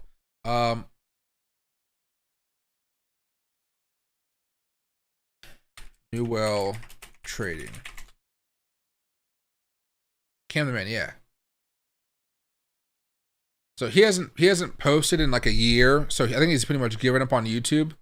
He used to have these little live videos where he would talk. He streamed 2 months ago, but before that he streamed like a year ago, right? So he would have his streams and whatnot. But basically,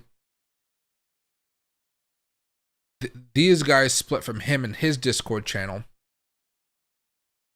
And then they had a bunch of X accounts, but I don't know what happened. I think a lot of them got like deleted and whatnot. I want to see if I can actually find their...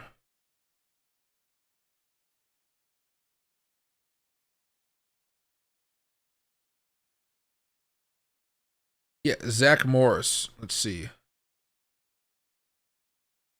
Does he still have a Twitter account? Because if I was a lawyer, I would have told him to take it down immediately. Mr. Zach Morris? No. I will never forget those who stood by me. All my tweets are just my opinions. I am still not a financial advisor. I'll be back soon. I am not a financial advisor. But that's not the issue. He bought a bunch of stuff up, promoted it, and then used the audience as extra liquidity, right? But he hasn't posted since 2022, right? 2022. That's a long time ago. And the other people out there, I don't know who else was out there. Oh, I can't find any more people. But you get the point, though. So you gotta be very, very, very, very, very careful. Yeah, it's hard for me to pump and dump Bitcoin. Like if the government came after me and says, Michael, you manipulated the price of Bitcoin, and I'm gonna be like, how? Look, you acting like I have billionaires following me, and those billionaires are gonna like move at my every word that I say. It doesn't work like it doesn't work like that.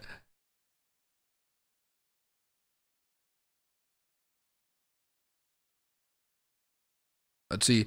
You should tell them to get on the ground and they can work like you're working, and maybe they can have money to lose. Except this younger generation don't want to work, just want to make money easy. What do you call it's weird the different generations and how they work. Like I know people that are younger that like to work and they work hard, but I think it just happens with every generation. There's like that slacker class, and they're looking for a way to make money easy. But like if you just apply a little bit of effort in a cryptocurrency, I feel like the amount of money you can make is quite a bit. It's just that you have to be willing to take the time to buy and hold and wait. Because, you know, everybody was very, very excited with the 5% interest rates on savings rates that you get on your savings accounts and stuff like that. But if you just started dollar cost averaging Bitcoin, you know, well, let's just say this. Let me see if I can find a little bit of a back thing here on the charts.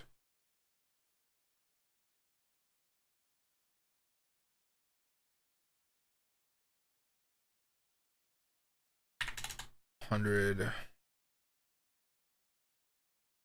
you go. There we go. Okay. And let's go over here. There you go. Okay. So if during this cycle, you just decided to start buying right here around 37,000, you know, or maybe you want to go down to, you know, 150 moving average, and that one takes you down to like $26,000. You know, I think a lot of people were looking for this area just because of the pretty much there was a shoulder, a head, and it kind of waiting for that breakdown type of thing. But you know, let's say that you have a little bit more of an average down here. Let's say your average, if after all this buying, you know, let's say because you were still buying over here quite a bit, let's say your average was just at $23,000, but because you were able to invest like $1,000 a month, right? Let's say over here to over here before things started to really rally on. So that's 15 months. That's $15,000. Okay, $15,000, an average of whatever that level was I just said ago. Let's just say 27,000. At this point, that $15,000 has gone up over 172%. You know, is it life-changing money? Well, to somebody that doesn't have a lot, yeah. But for most people, you know, $15,000. Let me see. Omni initial value 15,000. Oh, what did I say? Maybe it was 15 actually. Yeah, it was 15. Wow.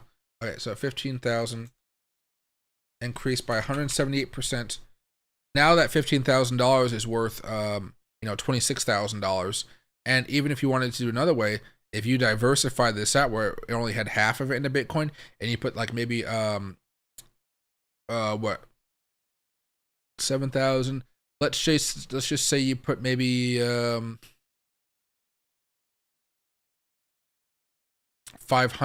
No, 1,000. Yeah, $500 if you're splitting up to different altcoins. Let's say you just put it into, what's a token that's done well but not necessarily crazy well. You know what I mean?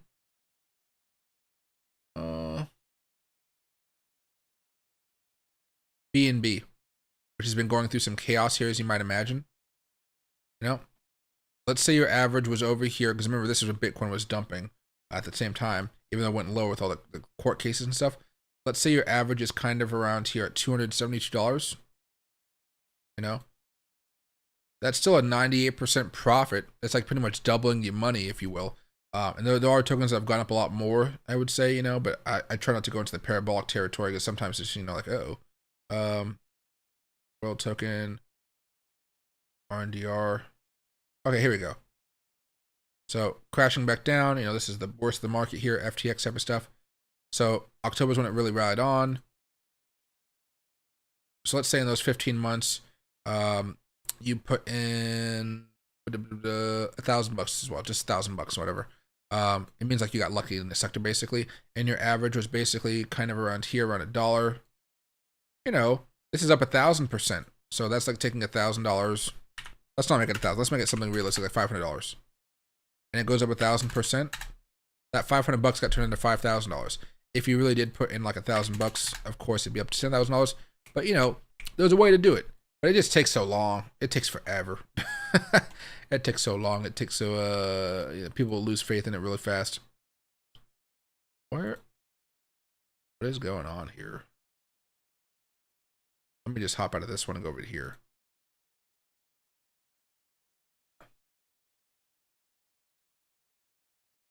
Forward chart. Okay.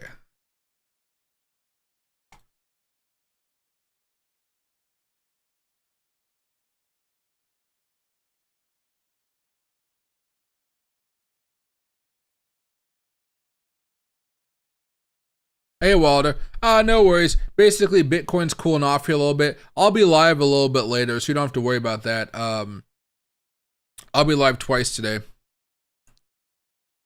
Boats are nice, but blow is a is a better ride.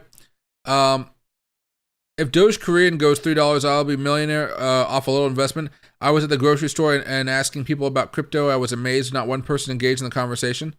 No, again, they're going to be coming on late. They're going to be coming on late, and that's perfectly fine. But yeah, there's nothing they can really do about it at this point. They don't want to take the time to learn about it. They don't understand it. They don't want to understand it. They'll understand it later on, and they again will be our exit liquidity. You know, they're not going to buy it anytime soon. Litecoin, I haven't heard any news about Litecoin, but I know it started to pop up a little bit. It managed to break out of a level of resistance, and now it's up to exactly the next level of actual resistance right now. I didn't buy any because typically I don't really buy and trade Litecoin because it really doesn't do much. But it looks like it may get back up to all-time highs this altcoin season as well, which could be really nice. I think Swiftcoin is fine, but I'm holding it for the long term. They're like me 8 years ago? Yeah, exactly. Yeah, very, very much so. All right, I'm going to call it a day with this stream here. I'll be live a little bit later, but I got to take a look at you go outside because he's giving me a little bit of an attitude. Oh, yeah, look at he's right here waiting to go to the bathroom. You can see his little ear. Yeah. Want to go? I just said, you want to go? And he's like, yeah. Up. Up. Oh, I guess he wants to play toys. But yeah, so while Bitcoin consolidates here, it'll probably hit an all-time high before I go live again. But because I didn't get much sleep last night, or pretty much the last few days, what I want to tell you guys specifically is this. I see Loki. Don't do anything you're not supposed to do. I'm going to go outside with Loki for a little bit, get him some exercise. I'm going to get some Chinese food. I'm going to go take a nap. Whenever I wake up from that nap, I will stretch a little bit, make sure I'm actually awake and not in that REM sleep mode. And I'll make some coffee, a big pot of coffee like I did before. And then from there, I'll go live for a good chunk of the night. We'll talk about everything. The night time seems to be where most of the viewers come out for me. And so I'll be live for a good chunk of the night, and I'll also be smoking some cigars. I got a few cigars to smoke later on tonight. I was thinking of smoking now, but it just feels way too early for me. So I got the CP, I got the Extra Viejo, and I got the Rocky Patel 20th anniversary, which I haven't smoked one of the Rocky Patels in quite a bit of time. They're not the most expensive cigars, but the flavor on these is something I really do enjoy. It's just like solid tobacco, solid product. But yeah, I'll see you guys a bit later. And guys, relax. When I see Bitcoin right now, I'm looking at the 4-hour chart. We're cooling off a little bit. We still got 7 minutes left. The next 4 hours is going to be very, very interesting, whether we come back to retest or if we really try to continue this pump. We're all in price discovery mode. We've never been this high before. The next few days, we should continue to go up, which is why, again, I will be streaming for so much time this week because, again, we should be going up and higher and higher and higher each day we go on here. Typically, when we break an all-time high like this, we don't come back down. Maybe we consolidate for a while afterwards, but typically, we're just heading for the moon here. And so that's what I'm kind of expecting. We'll wait and see what happens, but I'm hoping for some of these larger moves to continue to come on here. So, again, have a good rest of your day. I'll see you guys literally just in a few hours. If you guys want to support the channel, please go over to my profile and please retweet this So I just added on another 24/7 stream, but this time to X, and I'm gonna see how this works. So any retweets or comments or likes you guys can give to this, I think it lets Twitter know or X know that you guys like it, and you guys can share it and stuff like that. You know what I mean? Or it'll share it for me, like with the algorithm and stuff like that. So anyway, see you guys a little bit later. And I gotta go find Loki's treats.